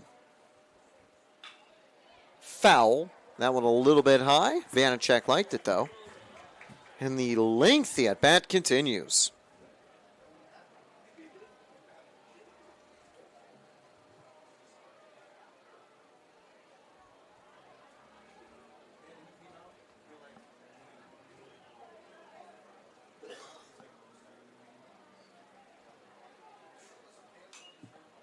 Popped up. Catcher giving chase. It is caught. Didn't hit off the net, and the long battle ends in a pop-out. 2 down. Pretty much guarantees that Wydra can't go much further. Even signaling over to bullpen and dugout. This will most likely be his final opponent, depending on whether he gets the out or not. And honestly, even if he doesn't get the out, that might be where you pull the hook with 2 aboard and 2 away.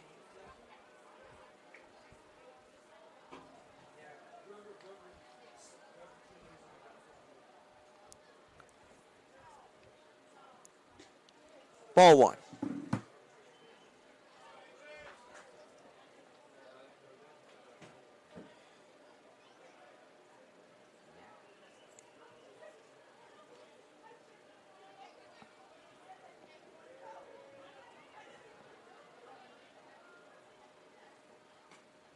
One and one to Pereira, clipping the corner.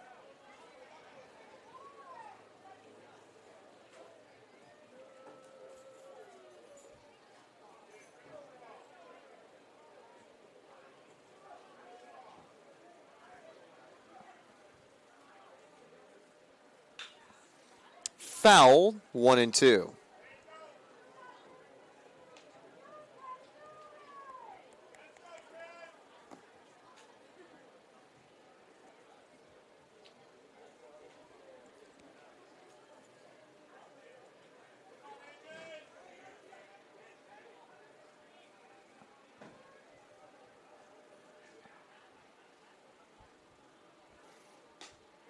2-1.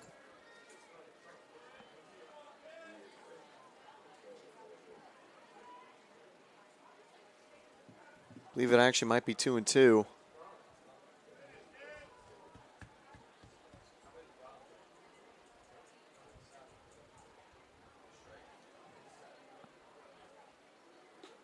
Taken outside, 3 balls now to Pereira. Ponce on deck. And another long battle is brewing.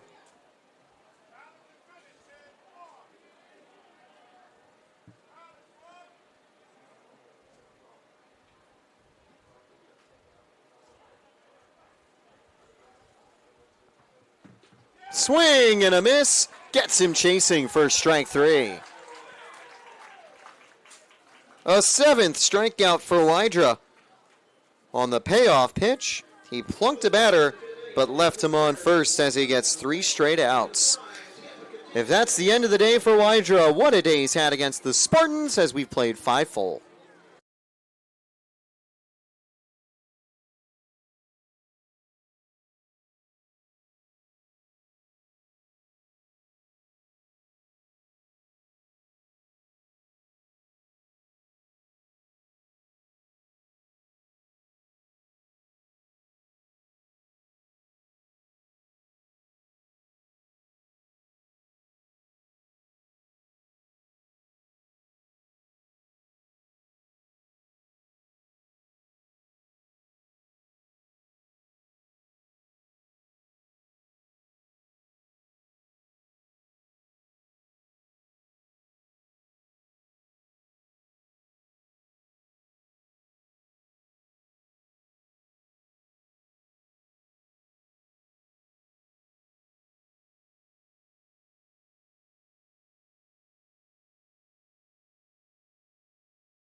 Starting on next Monday, Tampa Athletics are having a collaboration with Bar Taco, a local restaurant, where if you mention Tampa Athletics, you'll be able to get a discount, I believe. Okay, and where's our closest one?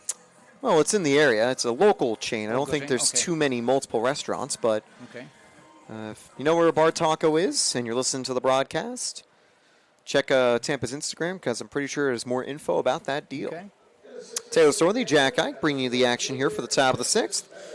The Spartans struggling at the plate, but Satin getting the job done on the mound as he is ready to go. They've been out hit today 4-2, but have the 1-0 lead.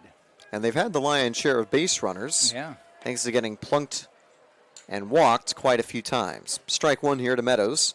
Third trip through the order begins for Robert Satin.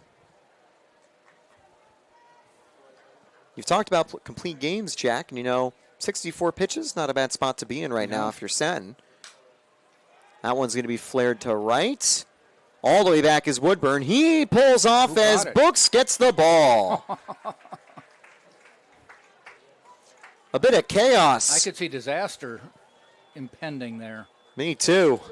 But Books comes up with a nice catch. He's been very adept with the glove and arm this season. One away for Connor Wiggins.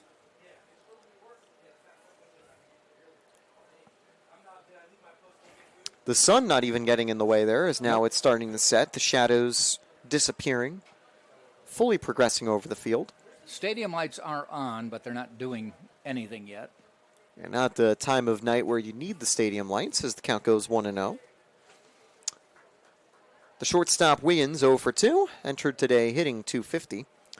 Only one player in the starting 9 have more than 3 home runs on the season for the Panthers, that being Cortali on deck. That one's over the head of Ponce, a 1-out single, 5th hit of the day for the Panthers.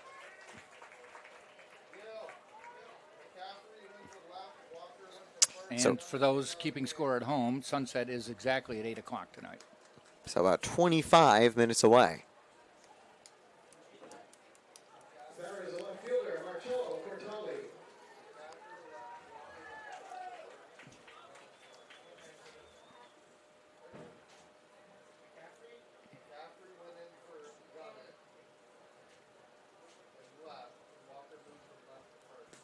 Swing and a miss, 0-1.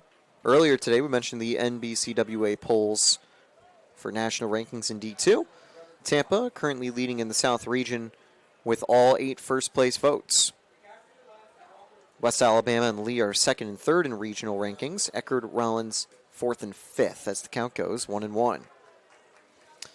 If these rankings stand, it would send the Spartans, the Tritons, the Tars, and Mississippi College to the birdcage for round 1 of the playoffs, which would be a very fun regional slate. This one roped into the gap in right. Brooks tracking it down. He'll not be able to make the catch. It doesn't bounce over the wall either. Evans struggling to field it in center field. It'll tie the game on an RBI triple.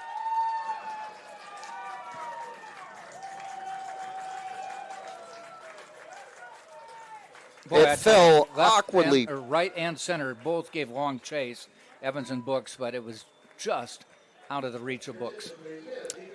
And it fell awkwardly at the wall, especially when you think about Evans trying to get to the ball when it was stuck there. Gave just enough time for Wiggins to make it home.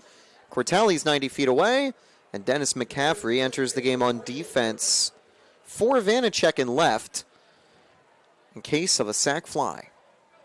So Coach Urso trusting the defensive McCaffrey more than Vanacek. Vanacek hasn't played a lot of left field this season, but got the start there today. Spartans appear to be calling in the infield, pulling it in. Oh, they're trying the old hidden ball trick there. Good idea. Martinez had the ball at third, about 10 feet off the bag, just waiting to see if he would stray off a third. He did not. I don't know if he knew it or just had yet to take his lead. Probably knew it. I'd imagine. But hey, sometimes those are worth a try. As the count goes 2-0. Because Martinez took the throw at third and just never threw it back to Satin. Everybody just acted like Satin had the ball. I mean, he can't get on the rubber. He's got to be kind of hovering around it.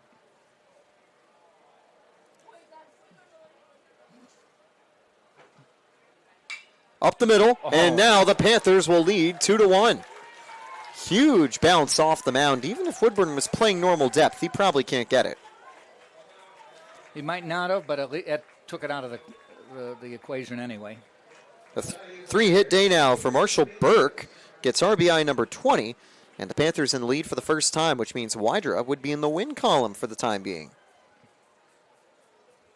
But he is on 100 pitches, so we're likely seeing a call to the bullpen for Florida Tech. Dominguez back at the plate, lefty-lefty matchup for Satin. That is hit number 7 for Florida Tech.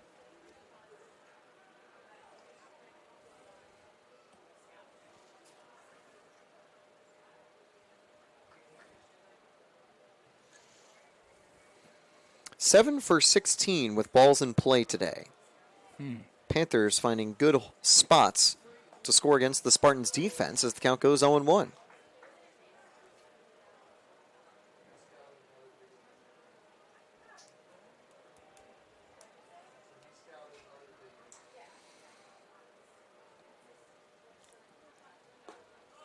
Missing 1-1.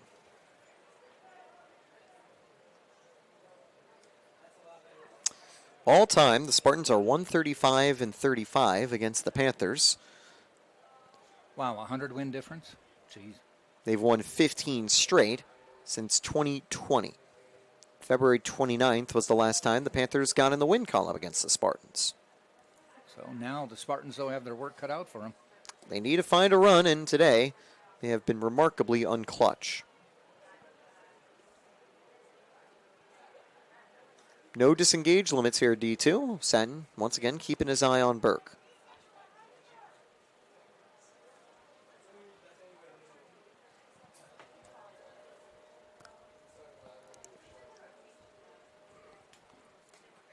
Missing inside, 1-1 from Satin, or 2-1 from Satin. His pitch count now at 76 on the day. Would likely be good for the 7th. And then Tampa gets to look at someone new out of the bullpen.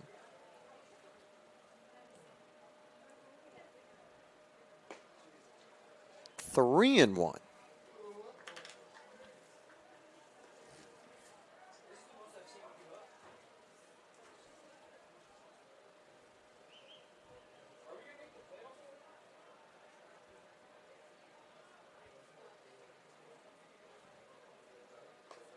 Three and two, keeping the at-bat going. Dominguez now the full count.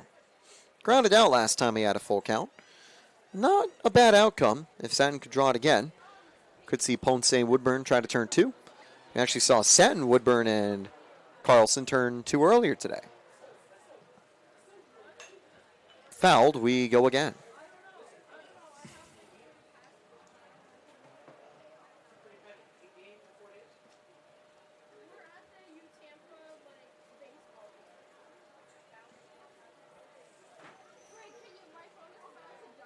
Checks the runner and fires on the ground. Satin will keep it himself. Nobody at first. And safe. Carlson tried to play, actually Vanacek, who moves over to first, tried to play in, and they didn't have time to cover it. Satin wasn't fast enough to apply the tag, so it's an infield hit on what was essentially the outcome of a swinging bunt, even though it was just very weak contact, to make it 4 in a row from the Panthers offense. And now we'll see the bullpen active as Militello will check on Satin. And indeed, it's Carlson leaving the game for Dennis McCaffrey. Vanacek from left field to first base.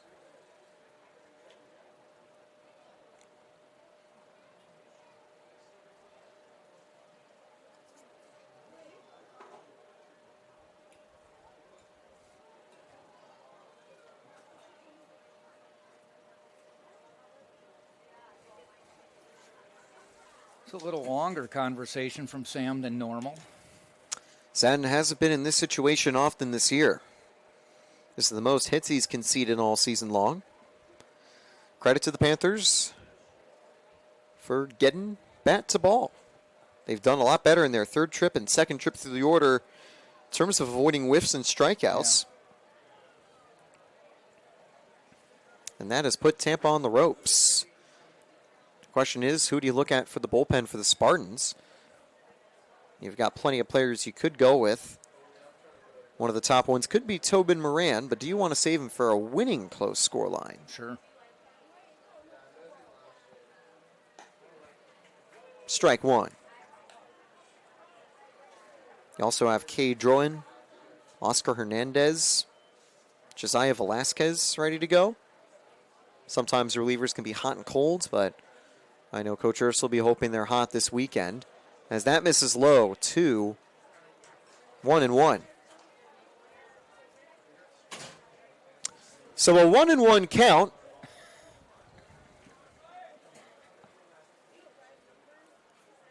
The scoreboard at the stadium on the Freddie Pollock scoreboard reading incorrectly. Now it'll read 1-2 for the real count.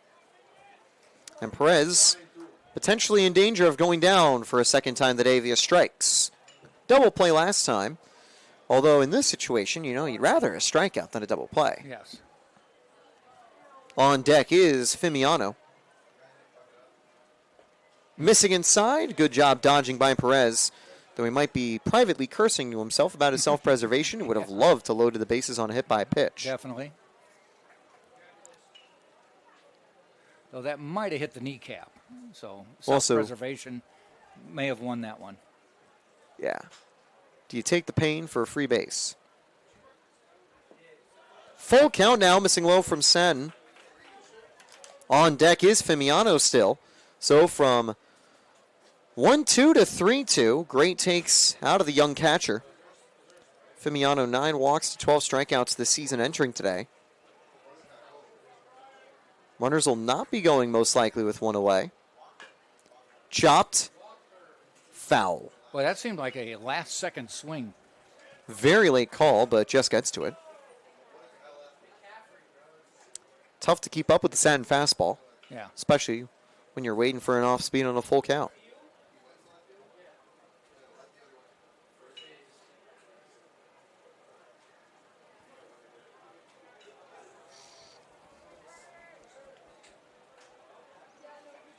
Another payoff pitch.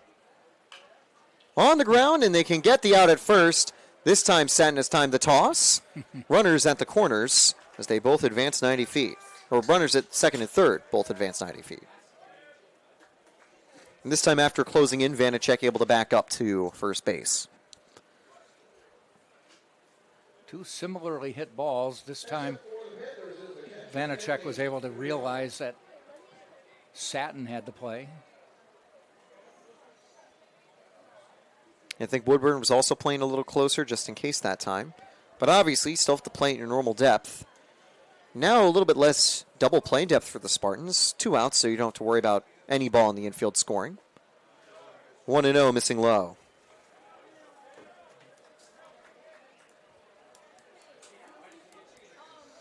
Tampa on a 5-game winning streak from the start of last weekend.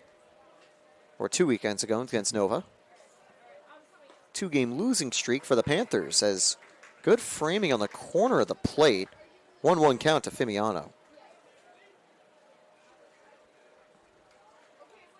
A hit would make it 4-1.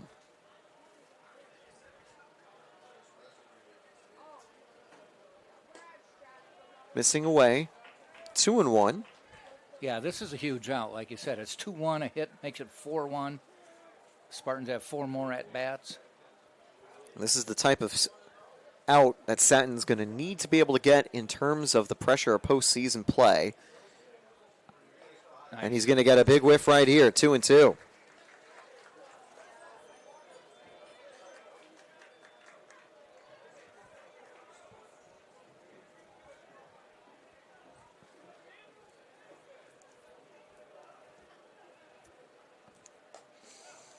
That one missing, full count. Again, there is a free base to put Fimiano, but he doesn't want to walk him loaded. Payoff pitch for the third straight batter. Check swing fouled. Half-hearted attempt there. Got a piece of the ball. I always think that's frustrating for a pitcher on a 3-2 pitch, and the batter fouls it off, and it forces you to do it again. Exactly. Walk him. It's like, hey, I gave him a good one. Only one other outing this season where Satin's given up 8 hits. It was against Rollins. So that one's going to be hit to right. Book settling under it. And that will not be hit number 9. Satin escapes a tight spot, but the damage was done. 4 hits, played home 2 runs. 2 are stranded. And the Panthers take the lead in the top of the 6th. Bottom of the 6th for the Spartans, which will send up Ponce, Martinez, and Evans.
And we're back as we continue the bottom of the 6th. I believe it will be Wydra continuing for the start. No, actually, it won't be Wydra for the start of the 7th inning. It'll be the number 22 out of the bullpen for the Panthers. Jack, I wonder if the intern can get some numbers on that. Who are we looking for? Number 22 for the Panthers, that will be Riley Kuar. Intern went down to get a hot dog. Where'd your teammates go?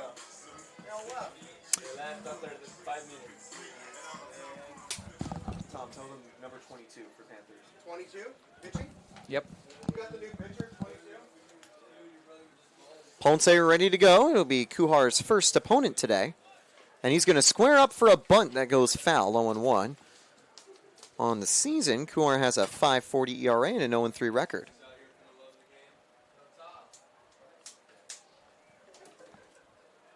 This is his 14th appearance of the season. Has started 6 times. Wonder if he'll be in for multiple innings out of the bullpen. As that one misses low, 1-1. 38 1/3 innings pitched, 48 hits, 27 runs, 23 of them earned, walked 11, struck out 23.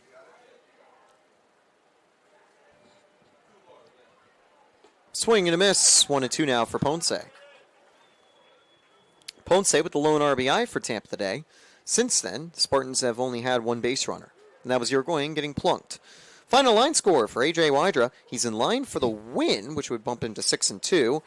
5 innings, 2 hits, 1 run, none earned, 3 walks, 4 hit by pitches, 7 strikeouts.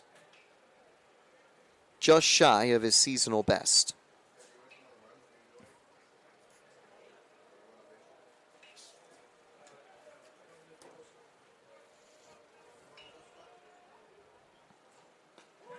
On the corner, strike 3. Ponce frozen by a changeup.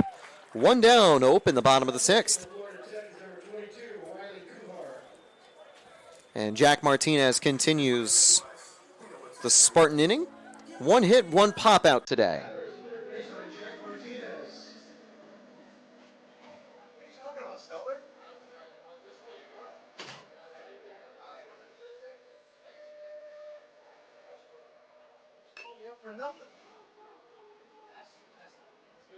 Off the foot, I think. Yeah, and on that swing, it'll be foul, 0-1. Between innings, or the half inning here, they put up the 3 former Spartans who are now pitching in the majors, as Sammy Peralta was called up to Colorado today, joining Jordan Leisure, who's been up with the White Sox for a while, and Anthony Nunez, who made the Baltimore Orioles roster this season. And Nunez most recently also picked up his first career save. Nice. It was around this time last year where Nunez had his first collegiate save with the Spartans. Had a lot of higher scoreline ninth inning outings beforehand, but the first time he entered with a 3 and less run lead, Nunez closed the door. The outing for Nunez where he got his save, he actually struck out Bobby Witt Jr. to end it. 1-2 now to Martinez. And staying ahead quickly is Kuhar.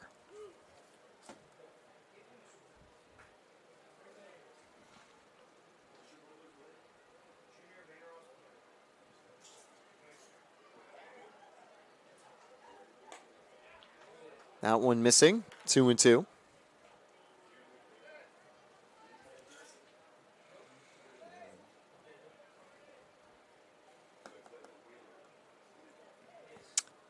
Definitely imagine Tampa goes to the bullpen after this frame as Martinez goes down on strikes.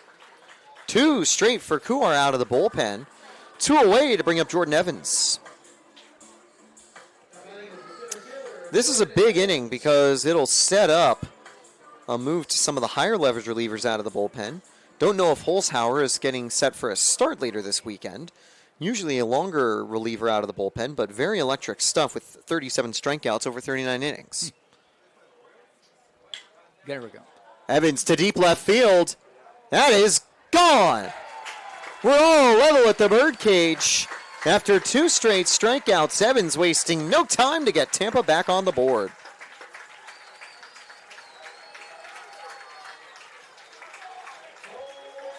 Things are dark enough where we can get the light show going. Yeah. As Evans gets number 7 of the season, 1 inning before the lucky 7th. You know, Kuhar striking out his first 2 batters. He thought, hey, this guy's got it. Evans on the first pitch takes care of that. And Third. even again. 3rd home run surrendered by Kuhar. 3rd hit of the game for the Spartans. This time misses to open the Jake books. Tampa have plenty of players with a couple of home runs. As a team, that was their 40th of the year. Get through. Up the middle. Back-to-back hits for the Spartans with 2 down.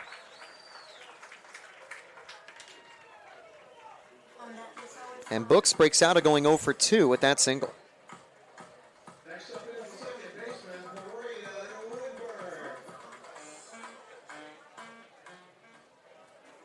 Woodburn probably looking for revenge for getting plunked earlier today.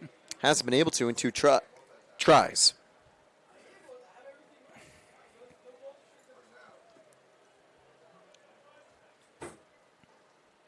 Gets line to center field, but that one's going to go all the way to Davis for out number 3.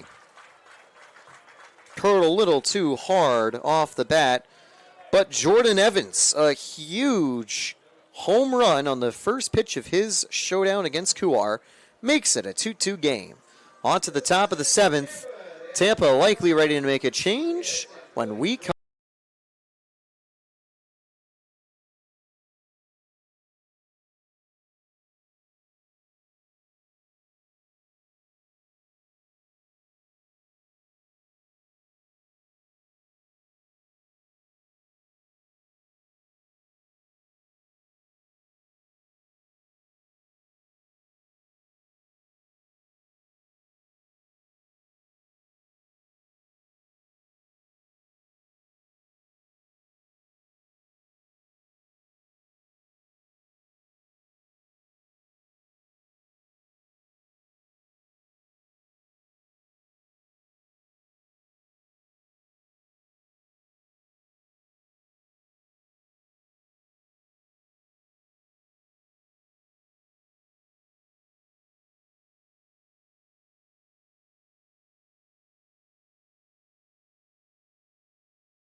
Luke Fiker out of the bullpen here as I hand the mic to another bullpen guy here, Jack, to close out the ball game.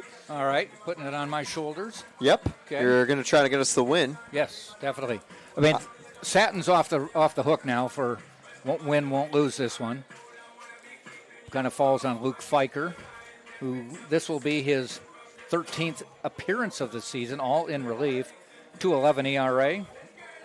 Has 5 saves to his credit, 21 1/3, 17 hits, 5 runs, all earned, 9 walks, 17 strikeouts.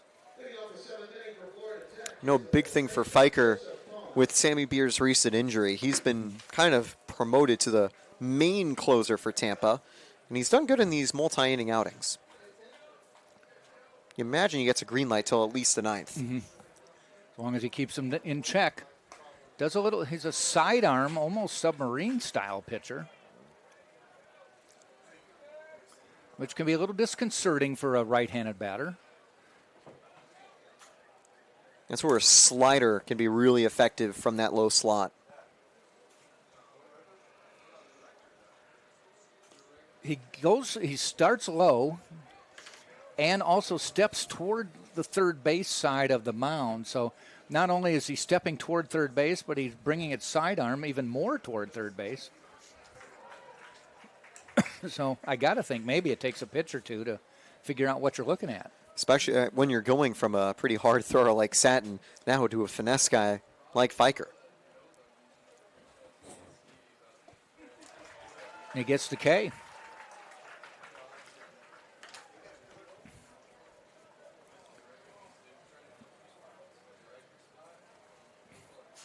So Fiker comes in with an impressive start. Brings up Jeff Davis. 2-2 ball game. Spartans had a 1-0 lead, but then gave up 2 in the 6th. Came back with 1 in the bottom of the 6th, so we're knotted up again. But as you mentioned, Taylor, in that last inning, runners were on second and third, and a base hit would have plated 2 more. Spartans got out of that one.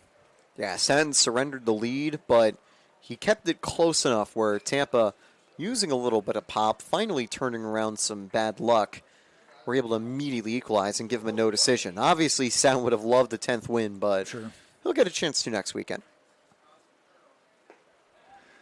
Encouraging, too, with Evans hitting the home run and then a solid base hit after that. And then the third out was actually a fairly well-hit ball, but it was hit right at the center fielder. So the Spartans, after the first 2 strikeouts by Kuhar, really hit him hard.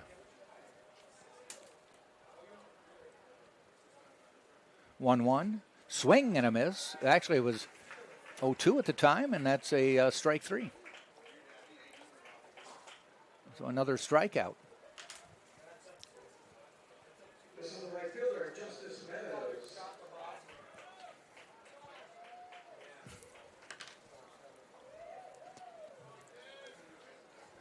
Meadows looks at ball 1.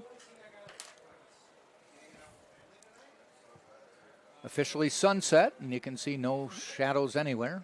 Stadium lights taken over. Still kind of light enough out where you don't need the lights, but you will shortly. Yep, I think they're helping a little, but not a ton. But the longer we go, the more they will take part. 1-1 pitch with 2 outs. Fouled off. 1 ball, 2 strikes.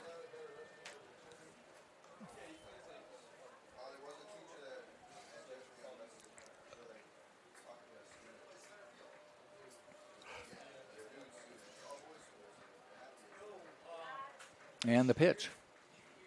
Fiker gets 3 strikeouts and 3 batters, and we'll head to the bottom of the 7th. Everybody get on your feet. 7th inning stretch time. Tampa 2, Florida Tech 2. We'll be right back on TampaSpartans.tv.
Bottom of the 7th we go. Still tied 2-2. Spartans will send up Irigoyen, Vanacek, and McCaffrey. McCaffrey will get his first at-bat of this game.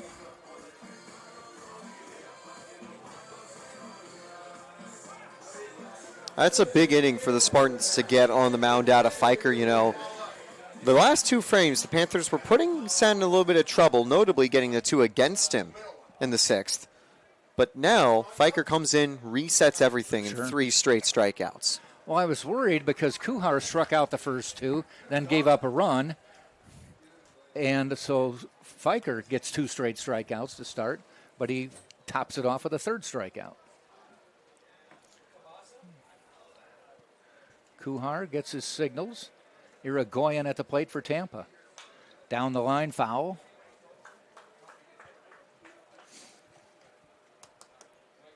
Spartans have left 10 base runners at this point. 6 in the first 2 innings. Yeah, good being a little more productive with runners on these last couple frames, but, you know, they had the bases loaded twice to start the game, and that's the type of consistency that has plagued Tampa throughout the recent weeks. Mm-hmm. And it's exactly what Coach Urso wants to see Tampa convert in for those spots. So has to sting when back-to-back chances. Tampa just can't. Ground ball, fielded, and thrown out.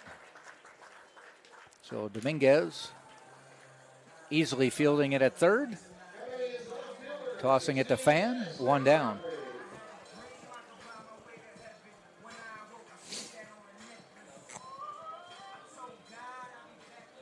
Walker Vanacek to the plate. Dennis McCaffrey came into the game for Carlson. gets a chance right here. Vanacek now playing first base.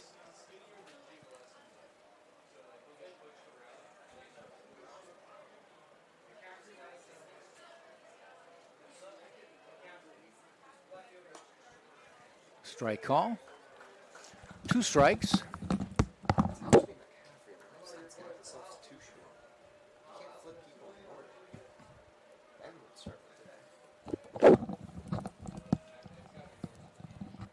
Ball outside.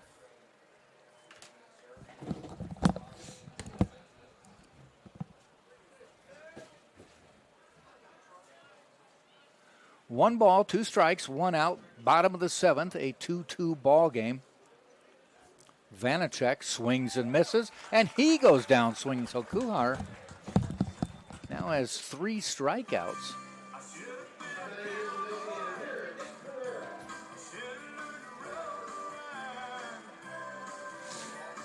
And now with 2 outs, it brings up McCaffrey. Or they did have it backwards, didn't they? They did. Okay. I don't know how, because Carlson was ahead of Vanacek in the lineup. So they must have done something wrong so incorrectly. This will be Vanacek, and he swings and misses. Or swings and fouls it off, I should say. I find it weird that the stat page allowed them to do the incorrect swap, because, Carlson was listed in front of he was Vanacek the earlier. number 5 hitter. So McCaffrey goes down swinging at his first at-bat. Vanacek at the plate now, playing first base. That's a ball high. They made the switch to Vanacek after the first run came home with 1 out in the 3rd, because in case the ball was hit his way, I think Coach Urso trusts McCaffrey's arm more than Vanacek's arm.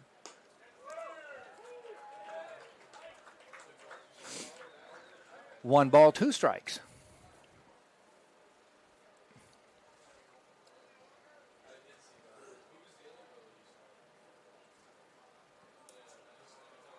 That's outside.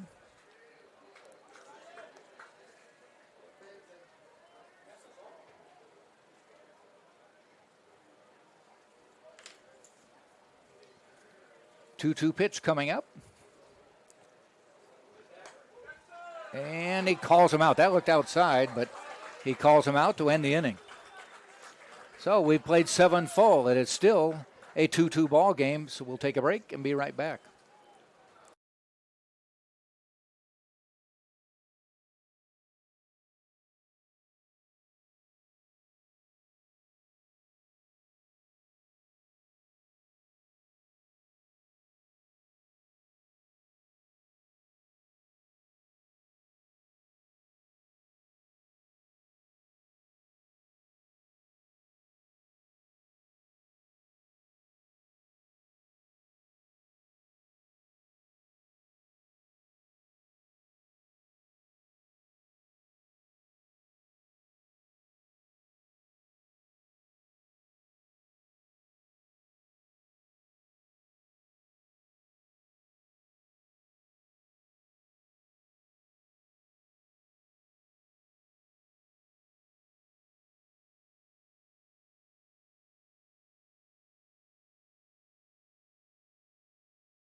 So I'm not as bad as I used.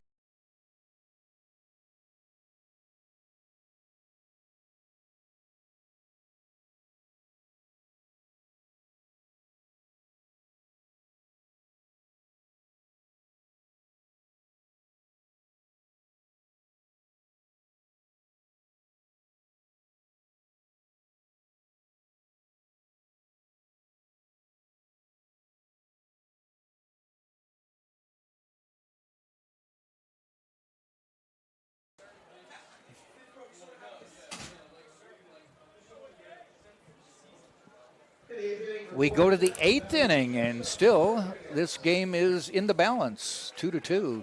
Jack and Taylor with the broadcast for you. We'll be back tomorrow at 1 o'clock. First game of a doubleheader. First pitch, Martinez, Vanacek for the out.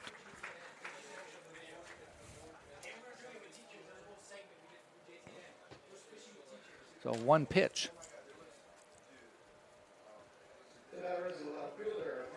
On my Twitter feed or X feed, I do history or unique moments, and there was a Milwaukee Brewer pitcher who had a 3-pitch inning a couple years ago.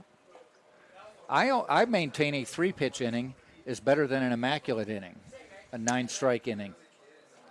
Yeah, especially for a starter, because that's 3 free outs to Yes. continue your outing with. I mean, they're both impressive, and the pitcher for the Brewer gave up a hit. Then he got into a 6-4-3 double play, and then got a ground out. Now that looked pretty good. Yeah, I mean, that was right down the middle. Or I think if this was with ABS, you'd probably see both Irigoyen and not Satin, Fiker tapping their HUDs. yeah, and he gets the strikeout anyway. So we're at 2 down here in the 8th.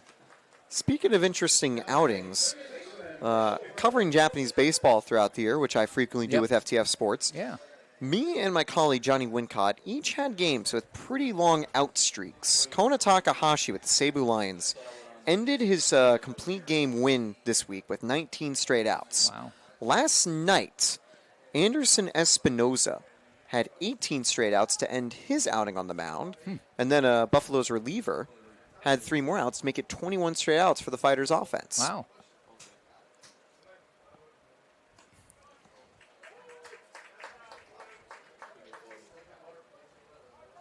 So definitely not 3-pitch innings, but No. very consistent getting outs in a row.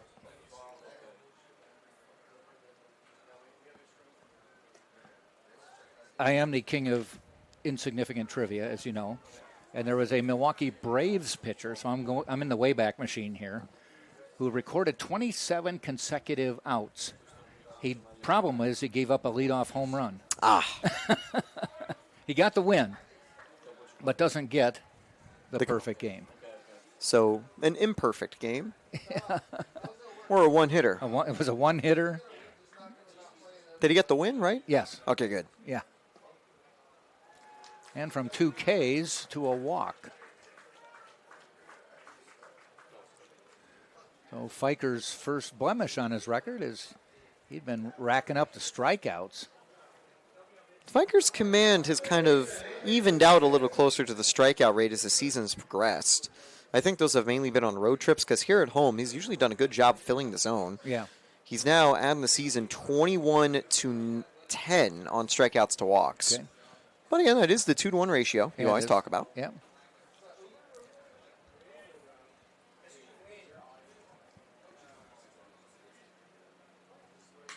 That one's blooped out into left, coming in, and McCaffrey makes the catch to end the inning. We'll go to the bottom of the 8th, still looking to see who wants this game. It's 2-2, Tampa and Florida Tech on the Sunshine State Digital Network.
Still tied, 2-2. We go to the bottom of the 8th. The Spartans will send up 7, 8, 9. Pereira, Ponce, Martinez, and a host of others. Riley Kuhar is still on the mound into his 3rd inning for Florida Tech.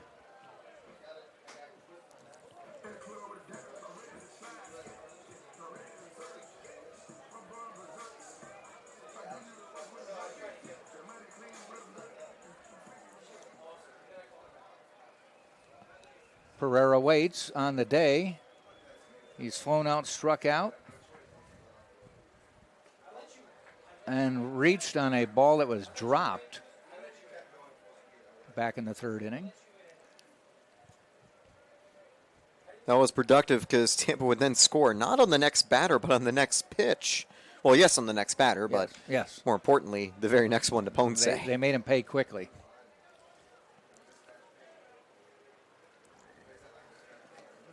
One and one to Pereira.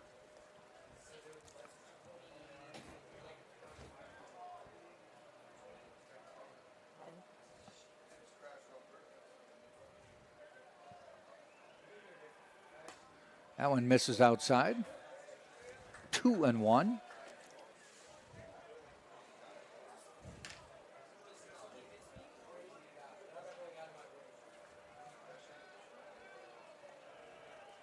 Kuhar fires that one, catches the corner.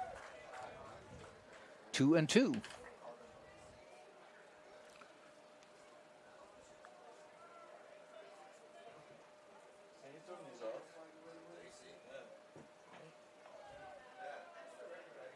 And the pitch. That looked pretty good, and yes, it is. Unfortunately, Pereira knew it. That's a tough call. I really like what Kuhar has been able to do out of the bullpen. Apart from the blemish on Evans, he's been locked in, and even more so than Wydra in terms of the command. That's his fifth strikeout. You don't normally see Tampa strike out 12 times in a game. No. Jesse Ponce now. Watches one just outside.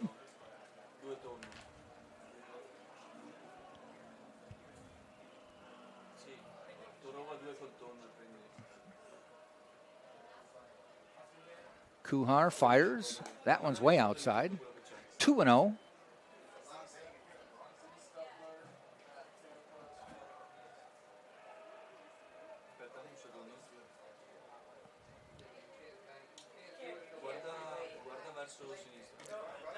And that is a called strike. 2-1.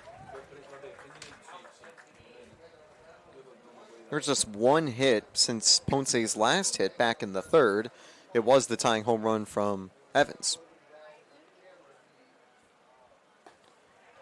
And he holds off.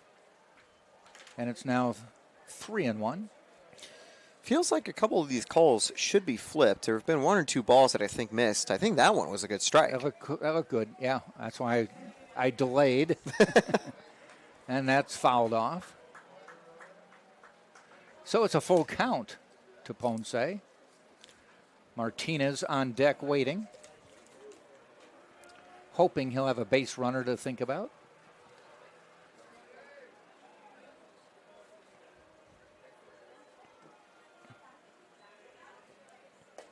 Oh, that might be, yeah, he did. Rang him up on that one. You know, whether those are balls or strikes, those are pretty good pitches to not swing at.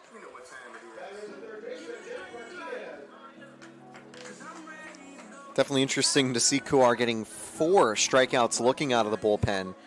And that was the first one on a full count. Mm-hmm. By the way, Martinez. He went to Florida Tech, not just for baseball, but because of their aviation program. Oh, okay. He's majoring in aviation management. Wow.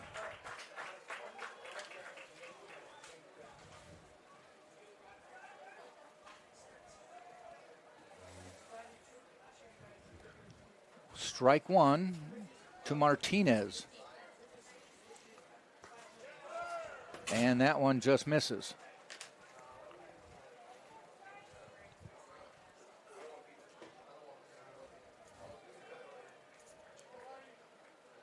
Kuhar looking at his mitt, or his wrist, I should say.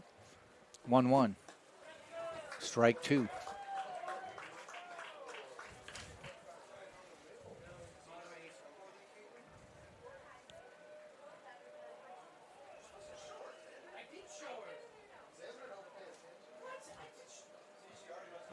And the 1-2 pitch coming up with 2 outs in the dirt.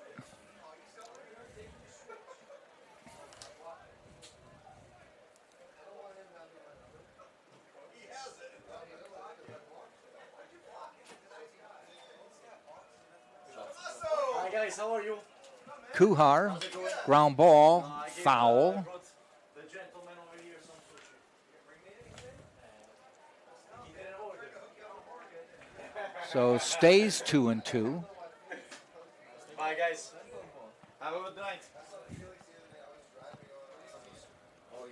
Kuhar gets his sign.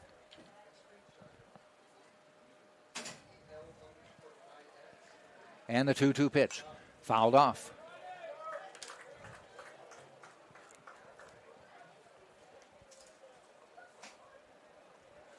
We will do it again.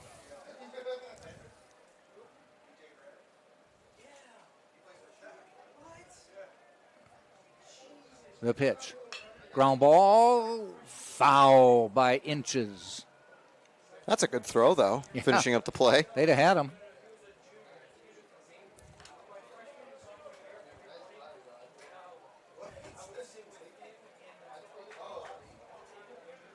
Again with the 2-2 pitch. On deck, the top of the order. Does the top of the order bat in the 8th or the 9th? And that one's going to get down. No. And that'll end the inning. A little blooper out to the shortstop. Wiggins catches it. We will head to the 9th of a 2-2 ball game right here on TampaSpartans.tv.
We go to the top of the 9th inning. Leading off will be Brian Perez. Today he struck out, grounded out, and grounded out.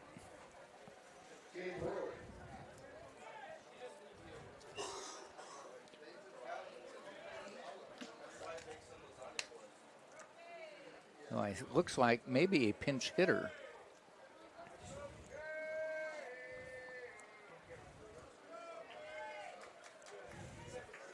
It should be. Yeah, Pfeiffer back on the mound. Strike on the first pitch. Yeah, off the bench, it looks like they've brought out Gabe Roque. That one's fouled off.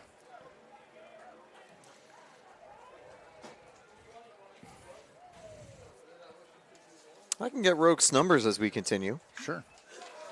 Might want to wait. Let's head out toward Books. Books makes a nice running catch. Roque with the foul out, or the fly out.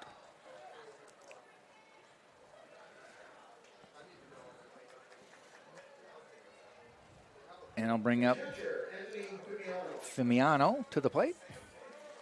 We'll say it's interesting that Roque didn't get the start today.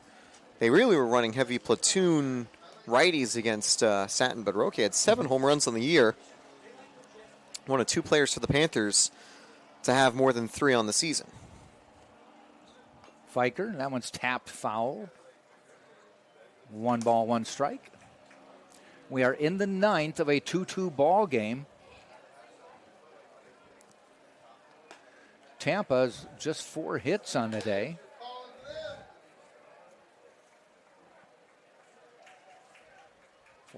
Florida Tech with 8 on the day. Big differences since Satin's left. They haven't been able to get on board with a hit against Pfeiffer. Drew one walk, though. 2-2. Ground ball, foul. Tricky thing to deal with when you hit it to the pitcher with Fiker. He's a pretty adept defensive third baseman, so he knows how to scoop it and throw it.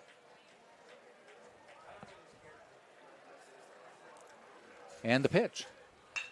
And that's a shot up the middle. Fiker almost got the mid up there, but it had a lot of pace on it. So a 2-out base hit, or a 1-out base hit, I should say.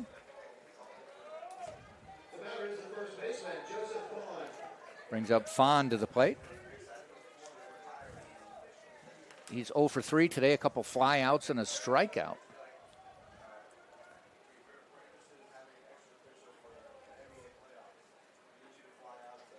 Runner goes, ground ball foul, he'll come back. Femiano's had 6 steals on the year. He's been successful each time, so keep an eye out for him on the base path. I don't think that's the last time they'll send him. No.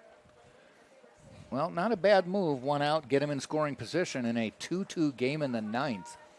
That sidearm motion is going to be a little bit slower as well, so get a little extra jump.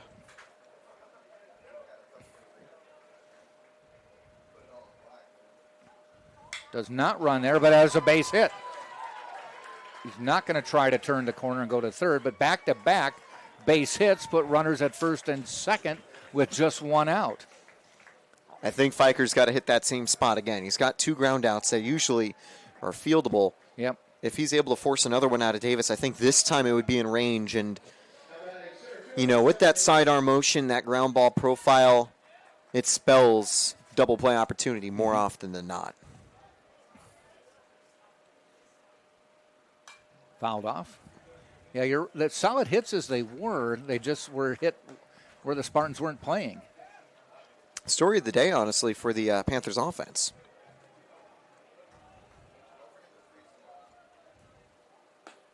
Ball outside. That gives the Panthers 10 hits on the day.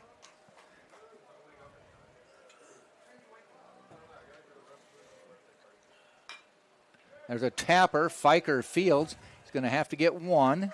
Runners move up to second and third with 2 out. That one was hit in front of the plate and took a high hop. Fiker basically just had to wait for it to come down and hope he had time to get the runner at first. It's really good fielding discipline out of Fiker because a lot of times you might worry about, hey, can I turn 2 on the play? But no, he's just smart. He gets the out at first. And they're going to walk the next hitter, Meadows.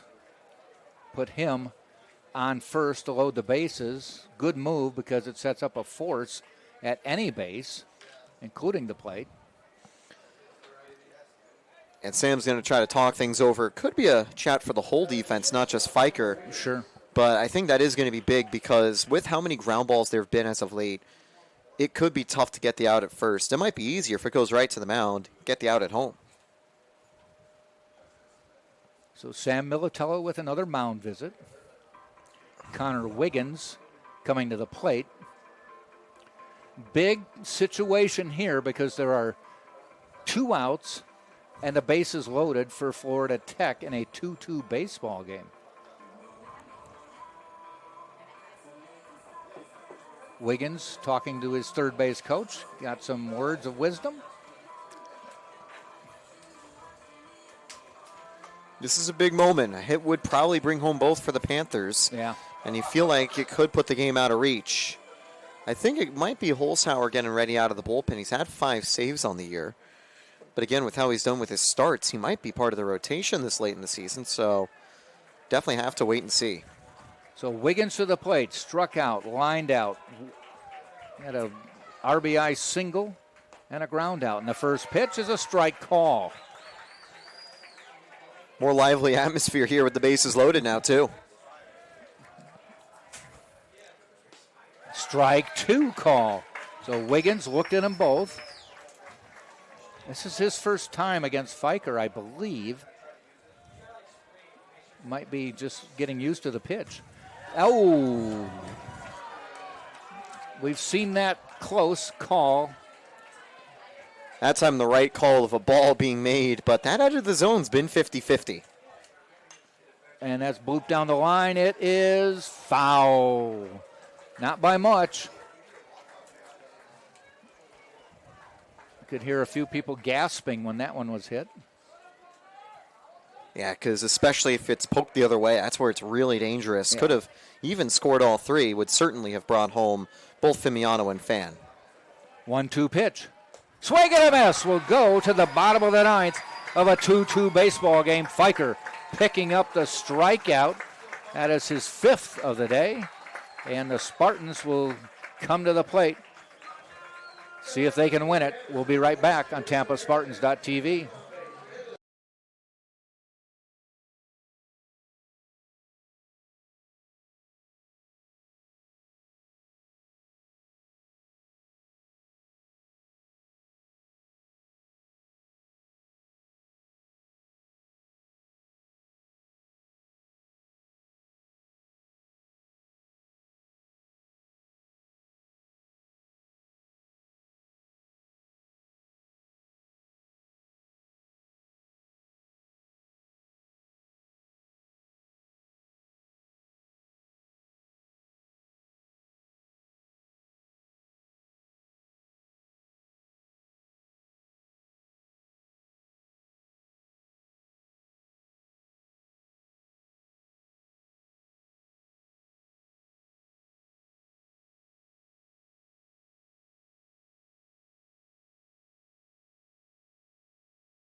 Two to two, bottom of the ninth. Do we get a walk-off here in the ninth? I can only think of one walk-off we had this year because it was in the seventh inning and it gave them a 10-run lead. Yeah, Tampa's had some close games. They usually lose them when they're this close late here at home. But now a chance to try to win. It's usually good when you can have comfortable wins at home, like the run rule walk-off. But you need a win in these clutch moments. They did so recently against Nova Southeastern. They'd like to replicate it here against the Panthers. Well, Jordan Evans tied this game his last at-bat. See if he can end this game in a ninth inning at-bat.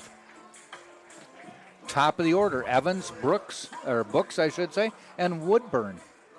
Riley Kuhar has been tough. 3 innings pitched, 2 hits. The blemish was the home run that Evans hit his last time up. He has struck out 6, walked none at 41 pitches to start the inning.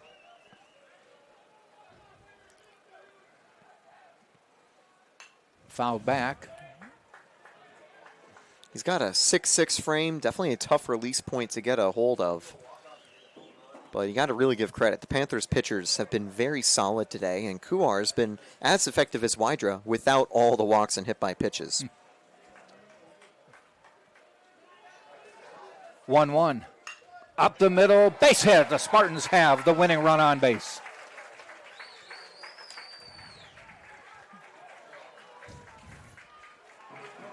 And I'll bring up Books to the plate. Jake Books. 1 for 3 this afternoon, or this evening now. Also throw in a hit by pitch in the second inning. You're going to see Dominguez play a bit more shallow. Books isn't the type of guy you'd expect to bunt, but it would make sense if Urso called that number right here. We'll see. Dominguez not way in. Now he comes really coming in now as Books shows bunt. Joe flashing the sign. Execution of small ball is going to be key. Sometimes it's worked for Tampa this year. Sometimes it hasn't.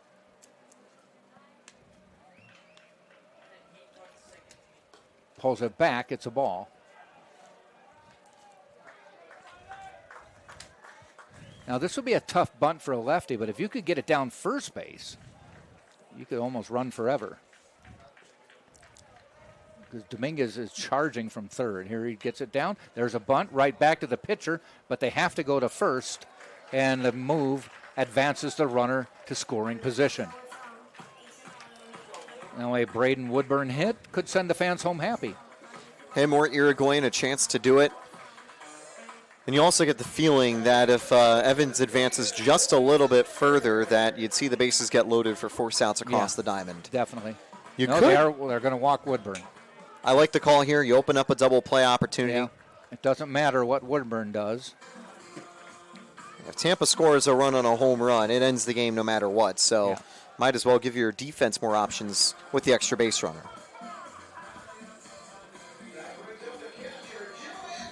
But weirdly, I think it brings you out of the frying pan and into the fire to face Uruguayan, as that'll see a conference for Kuar on the mound, because Pitching coach coming out. Uruguayan's been a little more clutch than Woodburn this season in terms of RBIs, although he's had a handful of times he's been able to score Woodburn, which has helped him out a little bit. Bringing in all the infielders for this discussion. Where do you go with the throw? And they're going to make a pitching change. Don't think it's a platoon change, but rather more of a high leverage arm here, because with the lefty, you don't have a lefty on deck anymore, says McCaffrey follows Carlson off the bench, and I wonder if you make a change then at the plate. Why don't we take a break while we have the chance here as the pitcher will warm up. We'll come back, 2 runners on, 1 out, tie game, 9th inning.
Noah Steckley coming into pitch. He's a righty, 6 feet 7 inches tall, a senior from Jupiter, Florida. Went to Jupiter High School.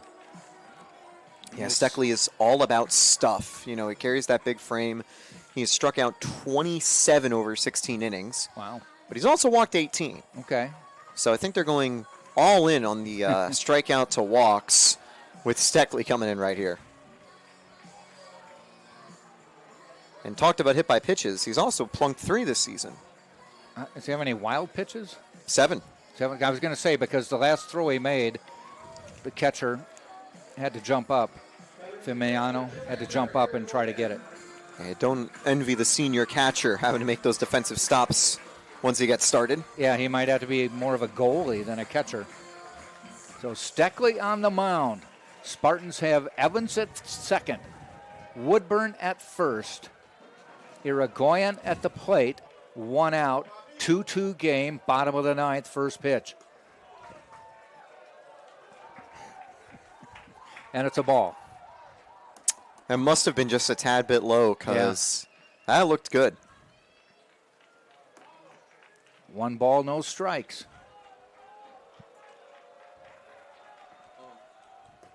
That one is a called strike. 1-1.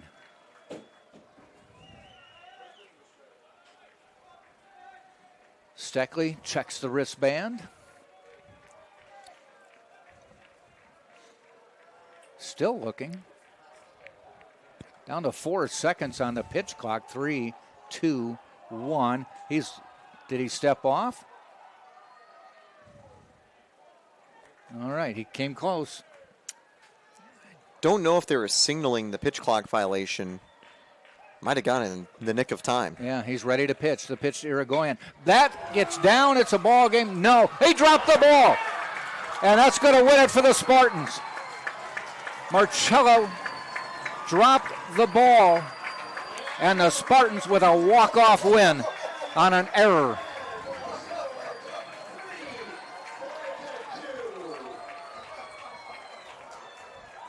I think he was trying to come up with the throw and was looking to get it out of his mitt before he caught it. That is absolutely painful because that one went right to him. The Evans, he took a bit too aggressive of a lead. You know, he could have been doubled up, but as he was thinking about the transfer, it just goes boop, right out of the mitt. And his reaction just tells the whole story immediately. Hands on his head. How did he let that rolled happen? pretty far behind him. There was no way he was going to get to that one. So the Spartans win it on a walk-off error with runners at first and second. Jordan Evans scores the winning run. Irigoyen with a solid hit. There's no doubt about that. And the Spartans pick up the victory, run their record to 20-3 in the Sunshine, or 20-2 in the Sunshine State Conference, and now 34-7 overall. Florida Tech falls to 8-17, 17-24 overall.